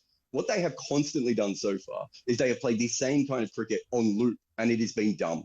And Australia is a much smarter side. They're an older side, they're more experienced, and they're playing the conditions. The problem for England is, once you get behind in Australia, we all talk about Australia's fight. We all talk about, you know, Australia, this incredible cricket side. Australia are the best front runners the world has ever seen. Australia gets in front, and it's good luck. That's the issue for England. I don't think it's a talent thing, because I think they do have talented players, but it's very hard to come back in Australia. Of all the places in the world, it's probably one of the hardest. Wow. If you're Ben Stokes, then, what would you be saying to the players, Jared, before they go out this time? Because now it's serious, isn't it? Yeah. I think that they've got stuck in a little bit, haven't they, to the whole Bazball thing, the whole Kool-Aid drink, believing that all the hype and everything. I think they have to say, what have we done so far that is right? And what have we done so far that is wrong? And let's just be honest. And I think there's been a big problem with this team when it comes to just having honest discussions with each other. The whole Zach Crawley thing, doesn't matter if he makes runs or not, we'll give him, cigars and champagne. How about he just makes runs, right? Like that is his actual job. That is what he's paid to do. And I think they need to have those really honest conversations, because if you're not having them when you're 2-0 down, what's the point? Jared, before we leave you, and you've been quite magnificent and forthright, are England heading for a whitewash? I'm going to say no. I'm going to say it's not going to be a whitewash, but I'm not sure. You were talking about BetMGM before. I'm not sure I put my money against the whitewash, but I do feel that they're a good enough side to win a game in this series so far. But a lot has to change right at the moment for that to happen. Jared, no matter what, you've got to come on and join us again after the next one. Will you do that for us? Of course. Fantastic. Love that. Jared Kimber, Australian cricket writer. I mean, well, it's easy to be on a front foot when you're winning, isn't it? No, but he spelt it out there. Sure, but the fact of the matter is it's easy to be in ascendancy. What the object of England is to make it uncomfortable for the Australians and then see how clever they are. True. And as much as a challenge for England players to be surrounded by the smallness of cricket played in certain towns that involves the whole audience. Imagine the flip side of it if the Australians were put under pressure and see how they had to cope with an audience that was dissenting in their own country. Look, England bowled well in the first game. They batted appallingly in the second. So it's both ends of the spectrum. Everyone was raving about their bowling in the first game, saying that actually, besides the second innings when Travis Head came in and changed the direction of travel, England had bowled really well. And then in the second test, everyone expected them to bowl well, and they didn't, yet they batted better. Yeah. So with that in mind, it's gone both ends of the spectrum. What you want to see is England make these Australians, like we know them to be, snivelers when they get it on top, because they don't like it. They're on top fighters. They're flat track bullies, Australians. I like their mentality. I've employed Australians. I love it about them. But we've seen them when they come on top. We've seen their whining captain when opportunity comes to win a test match. To you there. We've seen Steve Smith crying and snivelling when it comes on top. So we know that we can get amongst them. So when I get an Australian coming on when they're on top, it does irritate me, because I like to see them see the same attitude. See an Australian when they're losing. They're the worst losers, and I like bad losers, because who wants to be a good loser? Right? Quite right.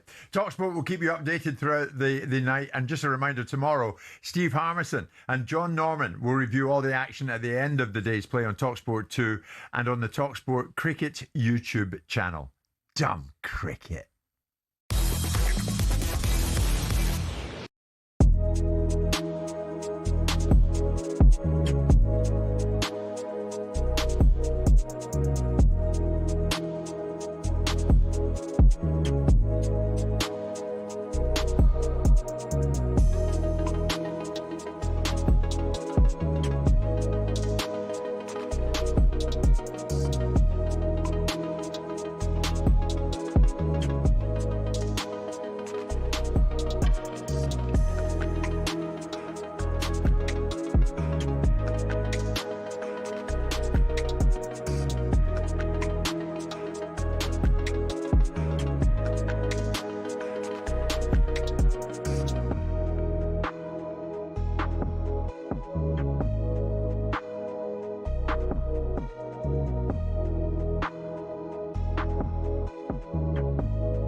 talkSPORT Sports Update, powered by the Nissan Van range, helping business owners to work better and live better. Search Nissan Vans or head to your local Nissan Van Centre. Through the headlines, at 4 minutes past 12, I'm Nick Ellaby. Good afternoon. Dan Burn is expected to miss at least 5 Premier League games and Newcastle's FA Cup third-round tie. That's after breaking his ribs against Sunderland. Burns out for up to a month. Meanwhile, Eddie Howe accepts criticism for the Derby defeat, which he's called a strange game. I think it's the lowest combined XG for any game in the Premier League, so defensively okay, because we have to see it for what it is. But yeah, certainly with the ball way off what we can be, what we expect to be, and that's certainly going to be part of our focus. Newcastle's Carabao Cup quarter-final with Fulham is live on talkSPORT tomorrow night. Brendan Rodgers is the new boss of Al Qadsiya. They're currently 5th in the Saudi Pro League. Now, the man who drove into crowds at Liverpool's Premier League parade is being sentenced this lunchtime. Paul Doyle has admitted 31 charges, including wounding with intent. A minute's silence will be held ahead of the third Ashes test in Adelaide tonight. Australia captain Pat Cummins had just put his children to bed when he heard about the terrorist attack in Sydney. It's a place that's just around the corner from where we live, and we take the kids there all the time. So, it's been a hit home pretty hard. Really feel for the Bondi community and the Jewish community. There'll be a tribute before the day's play. Should start at 11:30 UK time. Meanwhile, Aussie all-rounder Cam Green is now the most expensive overseas player in IPL history. He's gone to Kolkata Knight Riders for just over £2 million. Formula One is returning to Portugal. Portimao will replace the Dutch Grand Prix at Zandvoort in 2027 and 2028. And finally to the darts at Ali Pali, where after beating Cameron Menzies, 20-year-old Charlie Manby had to have a little chat with his boss. He came down with us yesterday, and we're on train back last night, and I said, just to let you know, mate, I'm not working tomorrow. Manby's a bricklayer in Huddersfield, but faces the winner of Matt Campbell versus Adam Savada in round 2. Chris Dobie and Gerwyn Price get going today. Both the afternoon and evening sessions are live over on talkSPORT 2. talkSPORT News. The BBC says it'll fight a lawsuit filed by Donald Trump over an edited speech, and one of the suspected gunmen in the Bondi Beach shooting has begun speaking after waking from a coma. More from the news team in half an hour. talkSPORT weather with QuickFit. With expert technicians in all our centres across the country, we'll keep your car's inbuilt safety tech in top condition this winter. Book today at quickfit.com. Patchy rain clearing eastern England. Northwest Scotland will see a few blustery showers, but dry and bright for the rest of us, feeling colder as well.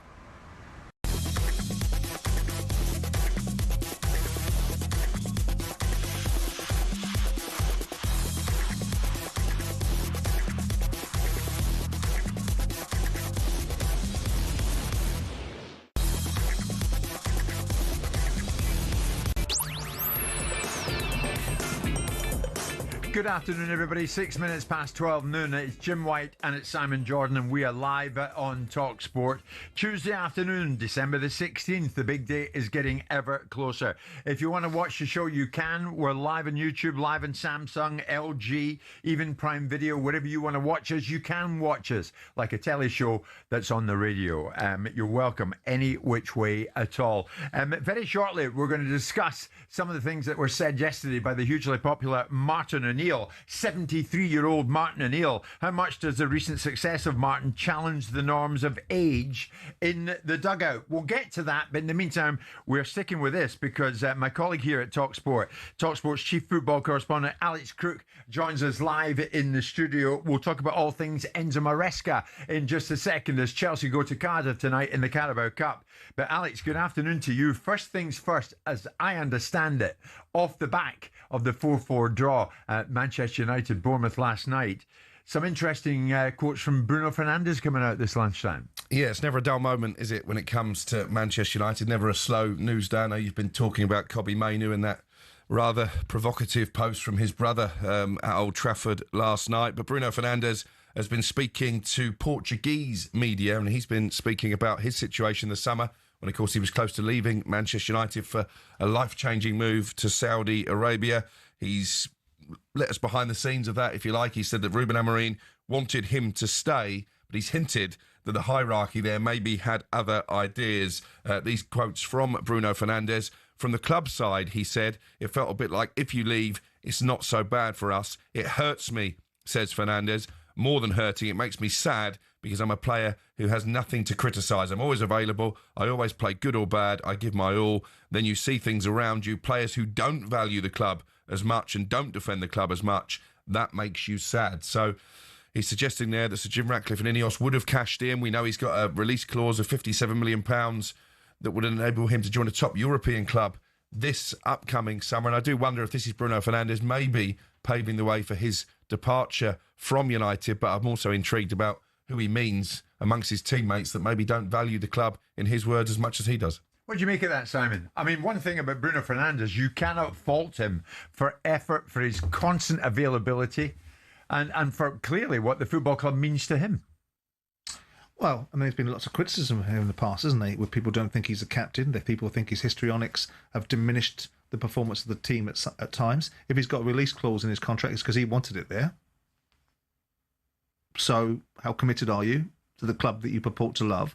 And if you sit in a room with the player telling them how valuable they are, they'll tell you how much they want. So I would imagine it's a conversation that's based upon, ultimately, if you want to go, you can go.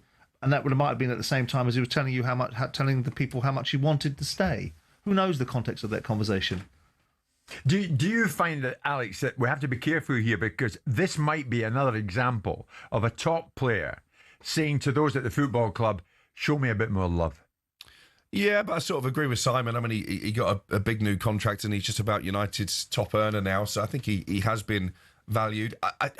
I find him a bit of an enigma, Bruno Fernandes, because you look at his numbers and they're there to be shot at in terms of his goals, his assists. I mean, the free kick he scored last night was absolutely terrific. I understand the argument that maybe some of his body language doesn't befit a captain, but I would push back at that and say, well, how many John Terry type and Roy Keane type captains are there really in the Premier League anyway these days? The role of the captain has changed a lot, and I think certainly he's led by example. For me, he's been the best signing of the post-Ferguson era. There aren't too many rival contenders for that, and I still think he's got a big part to play. I'd be disappointed if he went to Saudi Arabia. If he goes to a Bayern Munich or a Real Madrid because he can go and challenge for silverware, because that's what's missing from his CV. It's not like Mo Salah. If Mo Salah leaves Liverpool and goes to Saudi Arabia, he's done it all. He's won all there is to win in the club game. Bruno Fernandes, I think, still has some trophies to put in the cabinet. Yeah, I mean, if Bruno Fernandes goes to Saudi Arabia, it tells you all you need to know, right?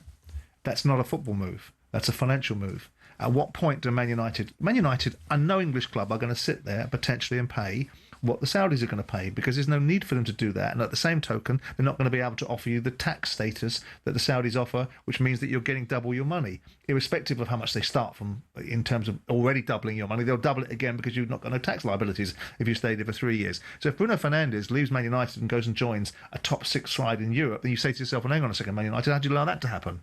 How do you allow that to happen? Because you're competing with these guys. If he goes to a Saudi club, well, then the question's asked and answered. He went for the money. Yeah. Before we leave Manchester United, Alex, and I know you're close to it, Kobbie Mainoo, what is the situation there? Is he going to start a game anytime soon? Well, he might have to start the next one because Casemiro is suspended. Obviously, they've got players going off for African Cup of Nations duty as well. I think this will tell you, this game against Villa, if he does have any future under Ruben Amorim, because if he picks Agate instead of Kobbie Mainoo, who did okay when he came on last night, maybe you could question him for one of the Bournemouth goals, then I think it'll be pretty clear that he has no future under Ruben Amorim. I reported yesterday that the Manchester United hierarchy aren't entertaining permanent bids for Kobbie Mainoo in this upcoming window. That doesn't mean he wouldn't be allowed to go out on loan, or I think that would be towards the end of the window once those players have come back from African Cup of Nations duty. But the fact the hierarchy are digging in here and saying, look, this is a guy who's come through the academy, he's still got a future at the football club, does that suggest that maybe they're still not completely sold on Ruben Amorim? Because he clearly doesn't value Mainoo. Have they had bids for Mainoo? Is there a market valuation of Mainoo? Do people know what the price point is for Mainoo? Well, they're just saying he's not for sale. Sure. There's a loan possibility. Yeah, until someone comes along and offers a ridiculous amount of money. I mean, of course, Agate's going to get a look in. They paid 30, 40, 50 million quid for him, haven't they? He's not good enough, Agate, for me. He's not got the legs in the Premier League, particularly away from home against an informed Villa team, very strong in midfield. I think that'd be the wrong call from Ruben Amorim. Reports circulating, Thomas Frank at Tottenham has been given the backing of the Spurs hierarchy following discussions at the top of the club.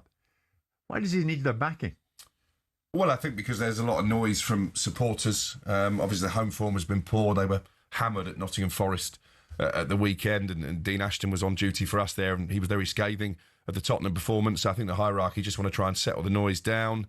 I feel for Thomas Frank, because he's inherited a team who finished 17th in the Premier League last season. It's largely the same group of players. They don't, for me, have the weaponry to really challenge for a place in the top four. I think they're probably about where they should be in the table. Yes, maybe the football is a bit more negative than it was under Ange Postecoglou, but they were complaining that they were too open under Ange Postecoglou, the Tottenham fans. So I think it's right that Spurs have backed him. And what's going to be really interesting, and I'm sure Simon's got an opinion on this, when Daniel Levy was ousted from the football club, the Lewis family were telling us it's because they wanted more sporting success. Well, in order to get more sporting success, they're going to have to start spending some serious money. You're not going to get sporting success if Dominic Solanke at £65 million is your record signing. So are we going to see them open the chequebook in this January window and next summer? I'm not convinced. Well, that'd be the fascinating thing, wasn't it? Because that's what they've said. So let's judge them by what they do, not what they say. Yeah, fair point. At the weekend, after they beat Everton at Stamford Bridge, Enzo Maresca set the tongues wagging, Alex, and you'll be well aware of this, that the last 48 hours, according to Enzo Maresca, had been the worst in his experience at the football club in terms of support. And he wasn't pointing the finger at the fans. And then yesterday, in the build-up to this Carabao Cup tie in Cardiff tonight, he was asked, Enzo, would you mind elaborating on that? And he didn't really, did he? I already spoke about that, and I think I was quite clear. No more than that. But with all due respect, I don't think you were clear, because you said something that is open to a lot of interpretation. Obviously, when you make those comments, you have to accept the fact that people are going to talk about them. I respect your opinion, and I respect people's opinion, but again, I don't have nothing to add, and my focus is just on tomorrow game, that we can achieve the third semi-final in 18 months since I joined the club. You don't think Chelsea supporters deserve an explanation? I said after the game that I love Chelsea support. They deserve the best. And again, I don't have nothing to add. Okay, are you happy being the Chelsea head coach? Are you committed to Chelsea 100%? Absolutely, yes. So he didn't want to take the comment back, Alex, and he didn't want to add to it either. Talk about smoke and mirrors. It's all rather cryptic, isn't it? But actually, you don't need to be a detective to work out who he's aiming it at. I think it's pretty clear that he's aiming it at the club's hierarchy.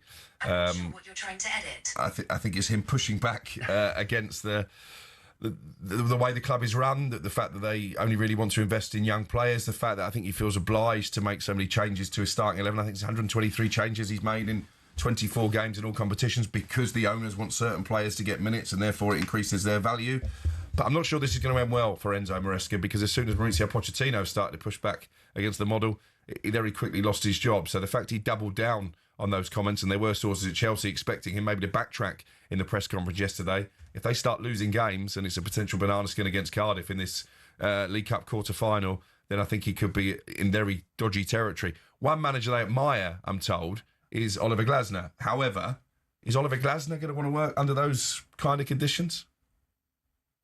Depends. I mean, again, it makes the point. I mean, we were just talking about, to touch upon Spurs just for a second before I go to this one. Spurs spent €200 million in the last transfer window, by the way, just so we're clear. But going on to the Chelsea situation, if you look at what the manager was told, this is the thing. Managers walk into a job. If he was told at the time, this is the policy that we have, this is the model that we have, he has absolutely no business saying what he said. And it's ridiculous, because if you took a job on the basis of this is what the brief was, and I imagine they're pretty clear, I don't think Eghbali is the sort of person that doesn't say what he means. Yeah. And I think it's pretty clear that these managers get their job, and then what they do is get a little bit drunk on their own importance and come out with something as ridiculous as this is the worst 48 hours of my life. Maybe he's showing that he's maybe a bit more ambitious than... Oh, yeah? That'll get you... Maybe what the owners think he is. Well, that level of ambition will get you somewhere. Yeah. Yeah. Okay, where it's going to get to him is Cardiff tonight in the Carabao Cup. Mr. Crook, talkSPORT's chief football correspondent, earning his money. Alex, thank you for that. We're live in talkSPORT this Tuesday lunchtime, courtesy of Selco, where the trade goes.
The Real Deal on talkSPORT with Selco Builders Warehouse. For the latest special offers, pick up this month's Real Deals in branch or view online at selcobw.com.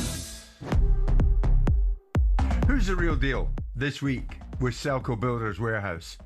I'll tell you who it is, and certainly if anything, yesterday's show was anything to go by, Martin O'Neill certainly falls into that category. Celtic fans love Martin O'Neill. He is a true Celtic legend, of course, with what he did in his first spell, hugely successful first spell at the football club, but then was called upon to go back after Brendan Rodgers resigned from the football club, and Martin went back on an interim basis. And now, somewhat controversially, the man in charge is having a tough time of it as Martin has departed the scene. Martin yesterday was on this very show, and to say the least of it, the response was enormous to what we were talking about. And he reflected on his time at Celtic in interim charge and what it actually meant for him. Have a listen. This was Martin. Obviously, I was very, very worried about it because really not having managed for some time. Secondly, if you fail, you are considered too old for the job and that this is a young man's game. All those particular things that obviously concerned me at the time. And I think I've said this in a number of occasions. My two daughters were all on for it. And my wife said, well, you'll mess it up anyway. And and thankfully, I don't think I messed it up. She still reminds me that we lost to Michelin, and we'd won the other 7 games. But overall, it was a thing I genuinely probably couldn't turn down, a chance to get in and a chance to feel, working with young people. He's 73, and it was interesting, Simon, he stressed he didn't want to fail because he didn't want to be tagged a dinosaur. He's got pride in himself as well, hasn't he? He left Celtic in 2005 for very different reasons than football reasons. He had personal circumstances outside football with his wife's illness. Came back a year later with Aston Villa when that situation was resolved. So he left them in good stead.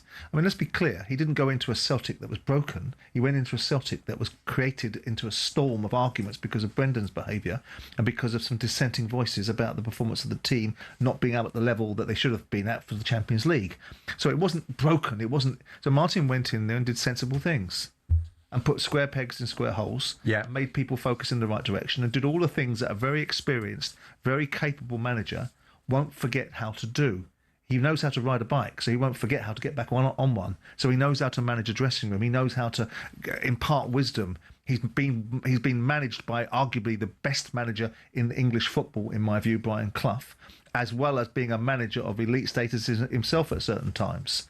But when it comes to the modern day coach, and this is what we're driving at here, does progressive now equal young? Martin's 73. I don't know what this word progressive means. I mean, we see it being thrown around in so many different in so many different parts of society. Progressive means having a certain way of thinking. I would think that being successful is progressive. Embracing different sets of thinkings is impressive. And if you've got an experienced manager that's capable of embracing certain advancements, certain changes, and one of that is predominantly how you deal with the media, and the other part is how you deal with players that are now paid so much money that they have a different way of thinking than players in the previous time. But Martin has managed in the elite era. He knows these things. He had a group of young coaches there that perhaps wouldn't be great managers, and Sean Maloney, I think, wasn't a great manager when he was managing at Wigan, but probably a good coach. So do they have to be on the grass? Was Ferguson on the grass? Was he over there supervising sessions, or was he actually taking them? I suspect it's about man management. And Martin O'Neill is a very clever operator. And the one thing that I think he could be clever about is making sure that the opportunities that are available to him are now capitalised upon, because he'll be current again. I mean, he's aware, as we're aware, the average age of the 20 managers in the Premier League last season, 47 years and 116 days. Sure. So is age but a number unless you're a manager? Depends on the person. It depends on the person. You can be a doddering old fool like Joe Biden, or you can be, whether you like him or not, I know you don't, or you can be a slightly more virile, dynamic person, Donald Trump. But take away their policies and take away their politics and look at their approach to life. They're two ends of a book, right? In this situation, Martin O'Neill, without speaking about him as if he's, a commodity that can only speak for himself, is not a 73-year-old man as you would see it.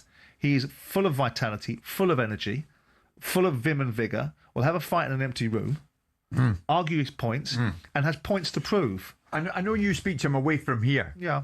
As I do, but your conversations are probably different to mine. For a prospective owner, how much can you judge 8 games of Martin at Celtic for a future opportunity?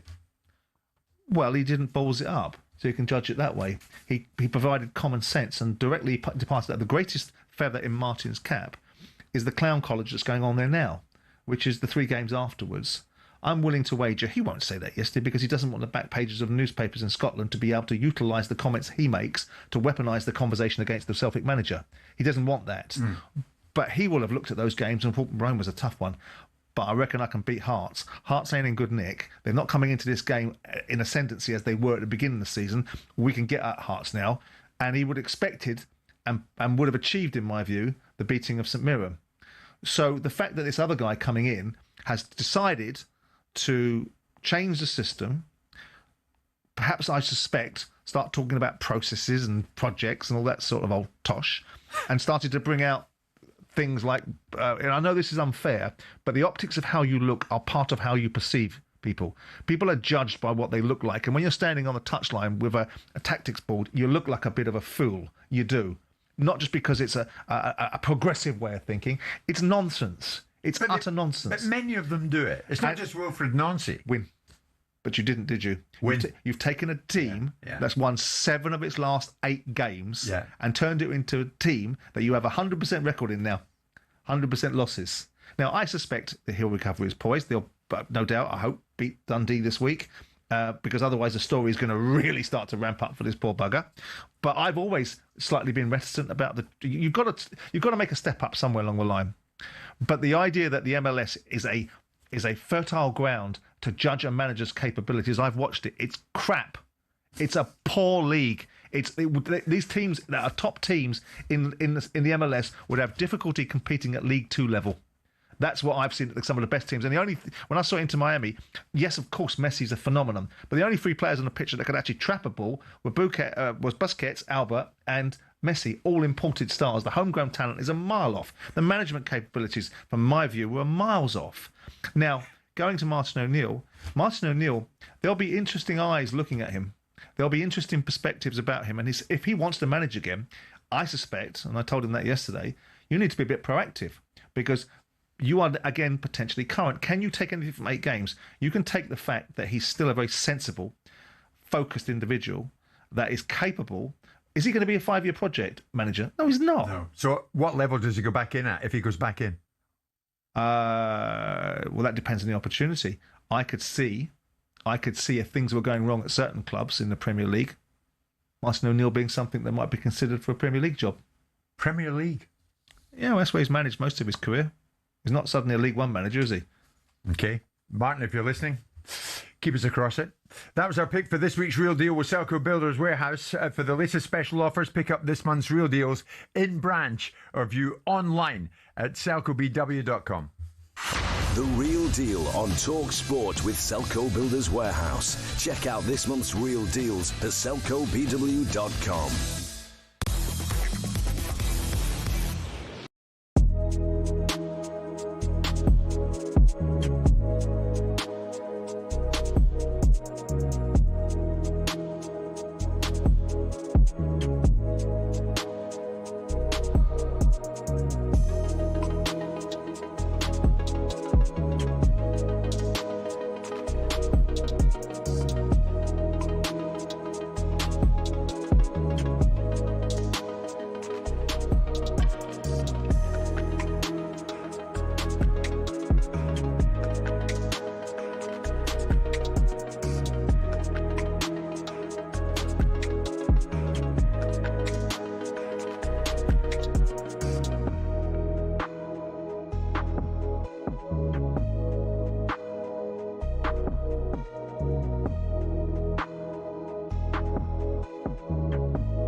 Man United can't be successful till they sort their defence out. Here's Steve Bruce. They'll be disappointed with the mistakes they made in their defensive play.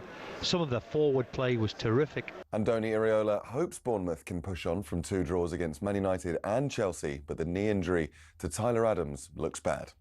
Meanwhile, Kobbie Mainoo's brother was seen at Old Trafford wearing a free Kobbie Mainoo t-shirt. talkSPORT's Adrian Durham says Mainoo is brilliant, but struggles to see where he fits in. Does he replace Bruno Fernandes? Not in a million years. Is he a defensive midfielder? No chance. So Kobbie Mainoo, the fans need to stop focusing on Kobbie Mainoo. Tonight on talkSPORT, the Carabao Cup quarter-finals get underway, with League One Cardiff hosting Chelsea live from 7 p.m. It's reported Brendan Rodgers has signed a 2.5-year deal to manage in Saudi Arabia. That's at Al-Qadsiya. And with just the 869 test wickets coming back into Australia's side ahead of the 3rd test, captain Pat Cummins returns from injury and Nathan Lyon's recalled. He's only 1 wicket shy of Glenn McGrath's test haul of 563. Former Aussie spinner Brad Hogg says Lyon is as good as Shane Warne because he's bowling on flatter pitches. Also, Shane Warne was bowling into the right-handers rough, whereas Nathan Lyon, he only really gets Mitchell Stark's bit of rough, and it doesn't really rough up as much as what Shane Warne had. There's a full preview of England's must-win 3rd Ashes test on the talkSPORT Following On podcast feed.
boxing update on talkSPORT with DAZN, the global home of boxing. Sign up now at dazn.com/boxing. Now then, Lagos hosts Chaos in the Ring, headlined by Lawrence Okoli versus Ebenezer Tete, with a stacked card featuring heavyweight standouts David Adley and Olympic champion Tony Yoka. Catch all the action this Sunday only on DAZN. So that's Sunday. Before that, on Friday, of course, what are we about to witness? Anthony Joshua takes on Jake Paul in Miami, Florida. We're going to speak to boxing agent Sam Jones, who stopped by into the studio this lunchtime. We'll do that in a second. In the meantime, Paul and AJ had something of a face-off in Miami. Ever since I come into the game, I clocked the hustle. I'm not a YouTuber, a social media expert. I'm a fighter first and foremost, but I understood how to navigate my way through this industry, and from day one I know how to make money. Before I come into boxing, I knew how to make money. Humans try to put people into boxes, and since I don't fit into any box, they try to keep me in one area or another. I'm all things. I'm an entrepreneur first. I'm a venture capitalist. I'm an influencer. I make Instagram posts. I'm a boxer. I'm a CEO, founder of Most Valuable Promotions. Right. I'm all of these things. I'm a man of Jesus. I know we were trying to be politically correct, but it took it like a kind of an insult. Like, I'm not no YouTuber.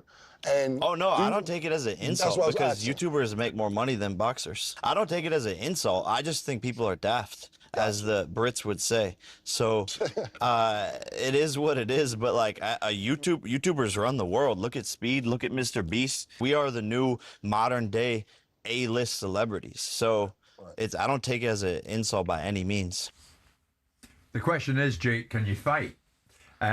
Boxing agent, as I said, Sam Jones is in with Simon and myself this lunchtime. Sam, good afternoon, mate. Is boxing going to end the year with a bang here, or a big fat damp squib?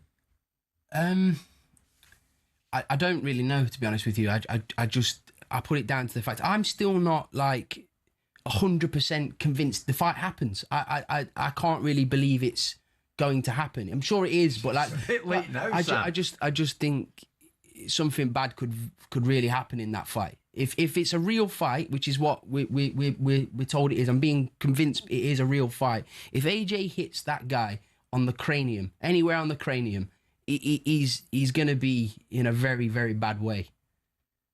And yet the authorities gave it the thumbs up, Simon. So it goes ahead as a bona fide fight. In Florida, yeah, but we all know what that commission's like. Look, it is what it is. There are three types of sport. There's real high-end sport, which is better beer versus Bivol. There is the curated nostalgia under the auspice of being elite fighting, which is Ben versus Eubank. And then there is entertainment, whatever you think of it, and this is entertainment. The only legitimization of boxing that comes into this conversation is because Anthony Joshua was a two-time heavyweight champion of the world. But to my mind, it's not really boxing, it's entertainment. It's using the prism of boxing to mobilise what is a brilliant young entrepreneur in Jake Paul. Yeah. It is a tragedy that he's right in what he says, is that the next generation of people that people aspire to be like are these kinds of broadcasters. Because all they are is broadcasters using a new digital format to create massive outcomes and recognition around the world. And I don't know what he's famous for. I don't know what... I think he's a very clever young man now. And all the things that he says, I'm a CEO, you know, I am a venture capitalist, you know, because he has the funds to be able to invest in different businesses now. Yeah. He's a great advocate for women's boxing. These guys are town criers, Simon, about themselves. They're a bit more than that. He's a bit more than that. They make a lot of noise. Yeah, so do a lot of people. He's a clever man, isn't he, Jake? He's a very, very clever man. No, he's a marketing genius. He's all of those things he said. I just think that this could go really wrong. If like I say, you want him to come out. No matter what anybody thinks about Jake Paul, you want him to get out of the ring and be safe. But the reality is, if AJ hits him like the same way he hit Francis Ngannou, he could brown bread him, Jim. So some would say it's scripted. Do you go with that? No, I don't think it is, because I don't think Eddie or AJ would participate if it was scripted. That would affect AJ's legacy. Because, for example, if AJ somehow on this earth manages to get through a few rounds or I mean, if he wins, people are on about, oh, it's a huge... No, it's the biggest upset in the history of sport, period, if he beat Anthony Joshua. I don't think you understand it, how one-sided this fight should be. We're talking about a very recent unified heavyweight champion of the world against Jake Paul, who lost to Tommy Fury. That's the reality of what we're looking at here. You watch it? I've never denied I'll watch it, because it's like when Simon Cowell used to get excited over magicians trying to climb out of a box. It's the jeopardy involved of trying to climb out the box, because you think, oh my life, what could go wrong here? That's what I'm watching it for the potential. I'm just being honest. I will watch it, but I just think that. Do you think it's scripted? No, I spoke to... So this is as it seems, as it is. Yeah, but... Two fighters, bosh, round one. The question is, does it invoke in Anthony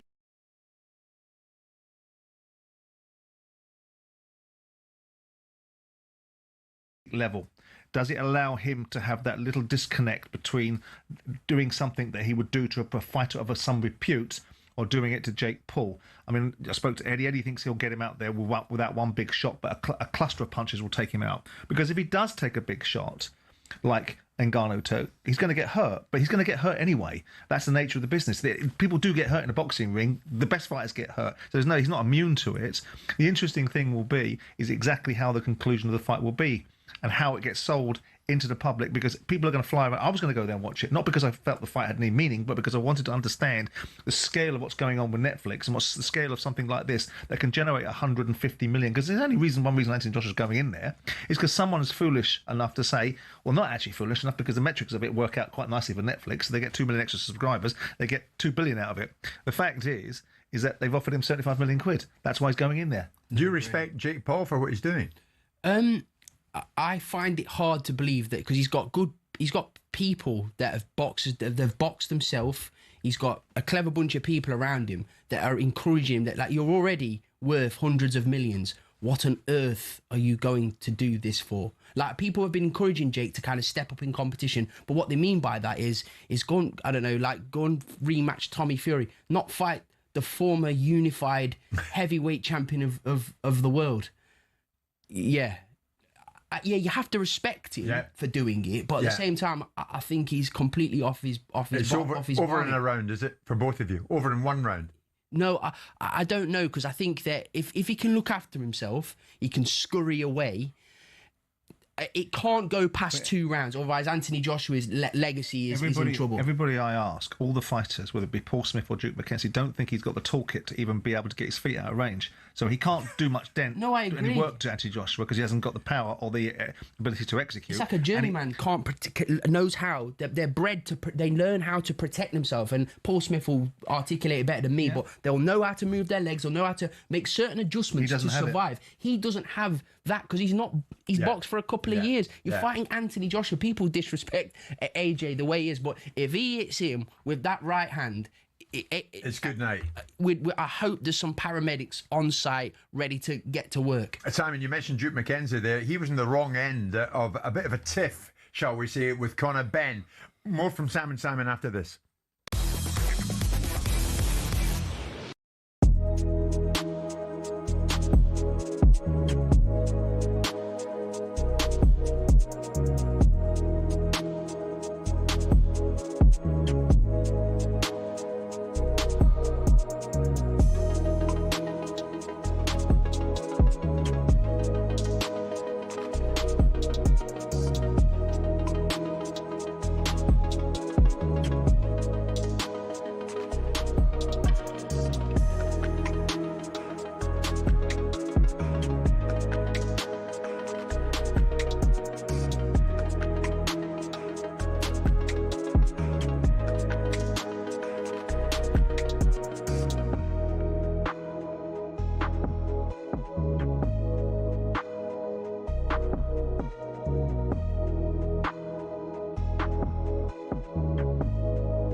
Now the PDC World Darts Championship is underway. talkSPORT Pitch Experiences could be sending you there on the 23rd of December. The countdown's on.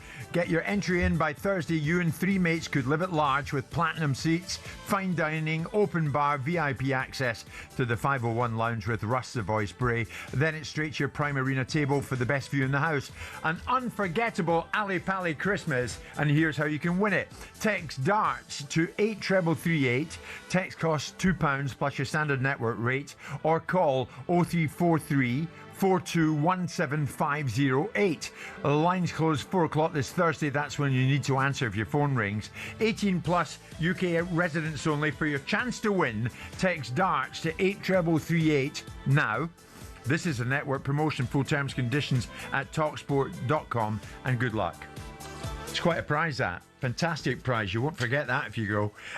Simon is alongside Sam Jones, boxing agent, as we continue to talk boxing in the final part of today's show, and we'll do more of it, of course, come Thursday. Simon, you mentioned Duke McKenzie, and you do quite a bit with Duke on Top Boxing. I do, yeah. Big fan of Duke's, yeah. I don't know if you can put some meat in the bones of this. He had one heck of an altercation with Conor Benn, I think at the IBA event in Dubai. What was all that about? Has Duke elaborated on it? Don't know. I mean, Duke's a big boy. He can take care of himself.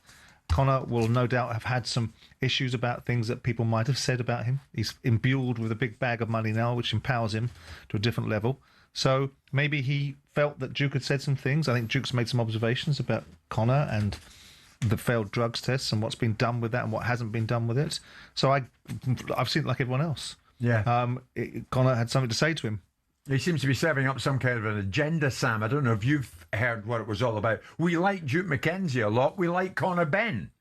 But something obviously has got Conor's goat, and he went for it. Yeah, Conor's an emotional character, isn't he? So he acts on impulse sometimes, whether it's the right thing or the wrong thing. But he's obviously upset with something Duke McKenzie said, and he's addressed it to him, obviously very publicly. But I don't know. I honestly don't know what it's about. But I'm sure we'll find out in the next couple of days. But Simon says Duke McKenzie's a big boy. He can handle himself. I would suggest. I mean, people can. I'm not going to use the language because as a white man, I can't use the language that Conor used, but I would suggest some of the language that Conor used in conjunction with Duke was not appropriate.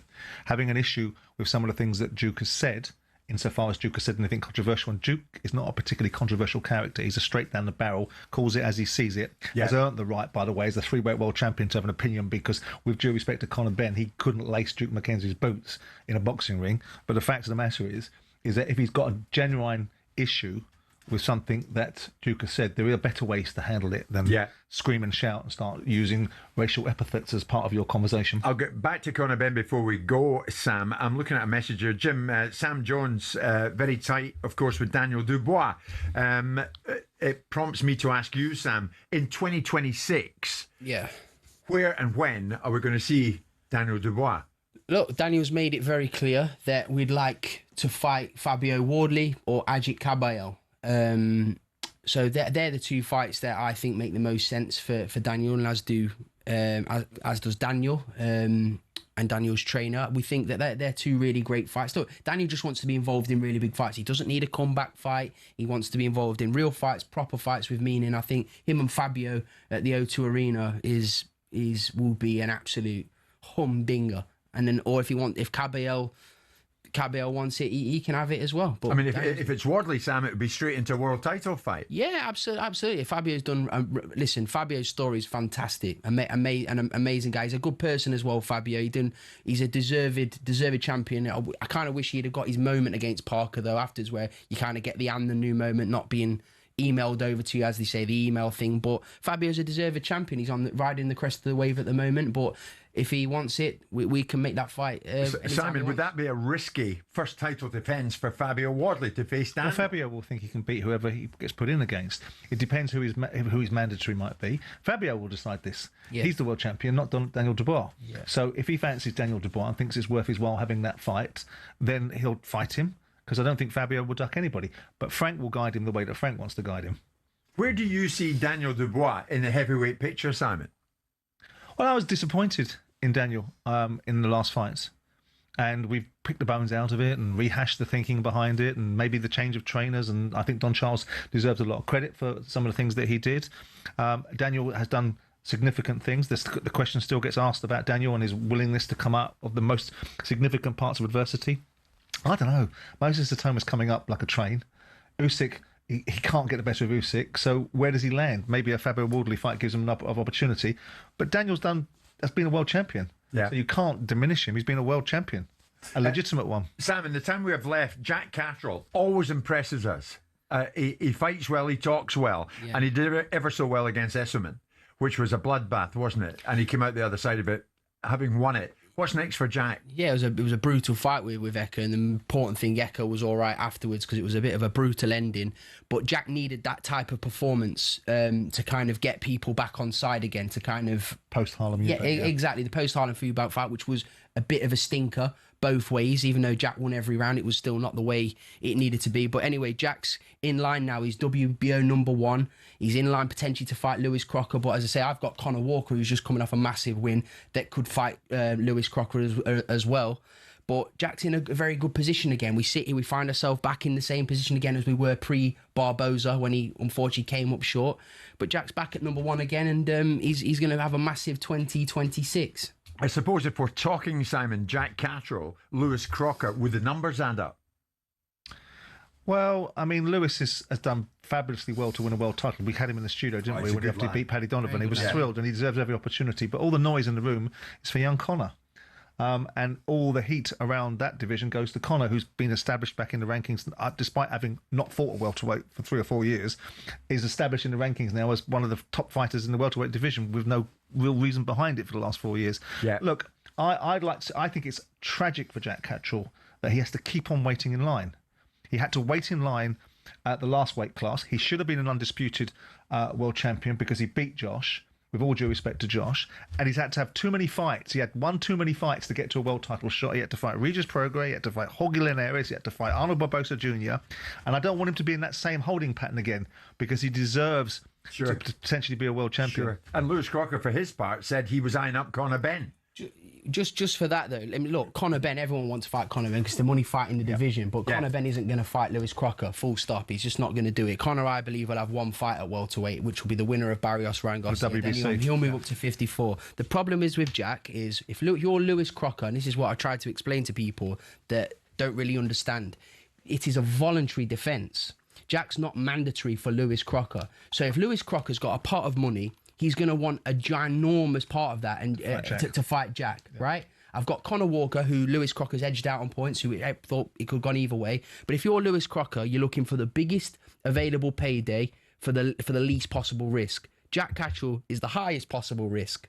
So I'm trying to just explain it to you. So we've put Jack in a position again, which he's done it himself on merit. He beat Eko Esserman, and he's now in position again to challenge for a world title. And it's my job, Eddie's job, to deliver it him. Boxing agent Sam Jones, you can do that. I'm quite sure. Try my best. Sam, thank you for being with us. Simon, I will see you in the morning. All of a sudden, it is 1 o'clock this Tuesday lunchtime.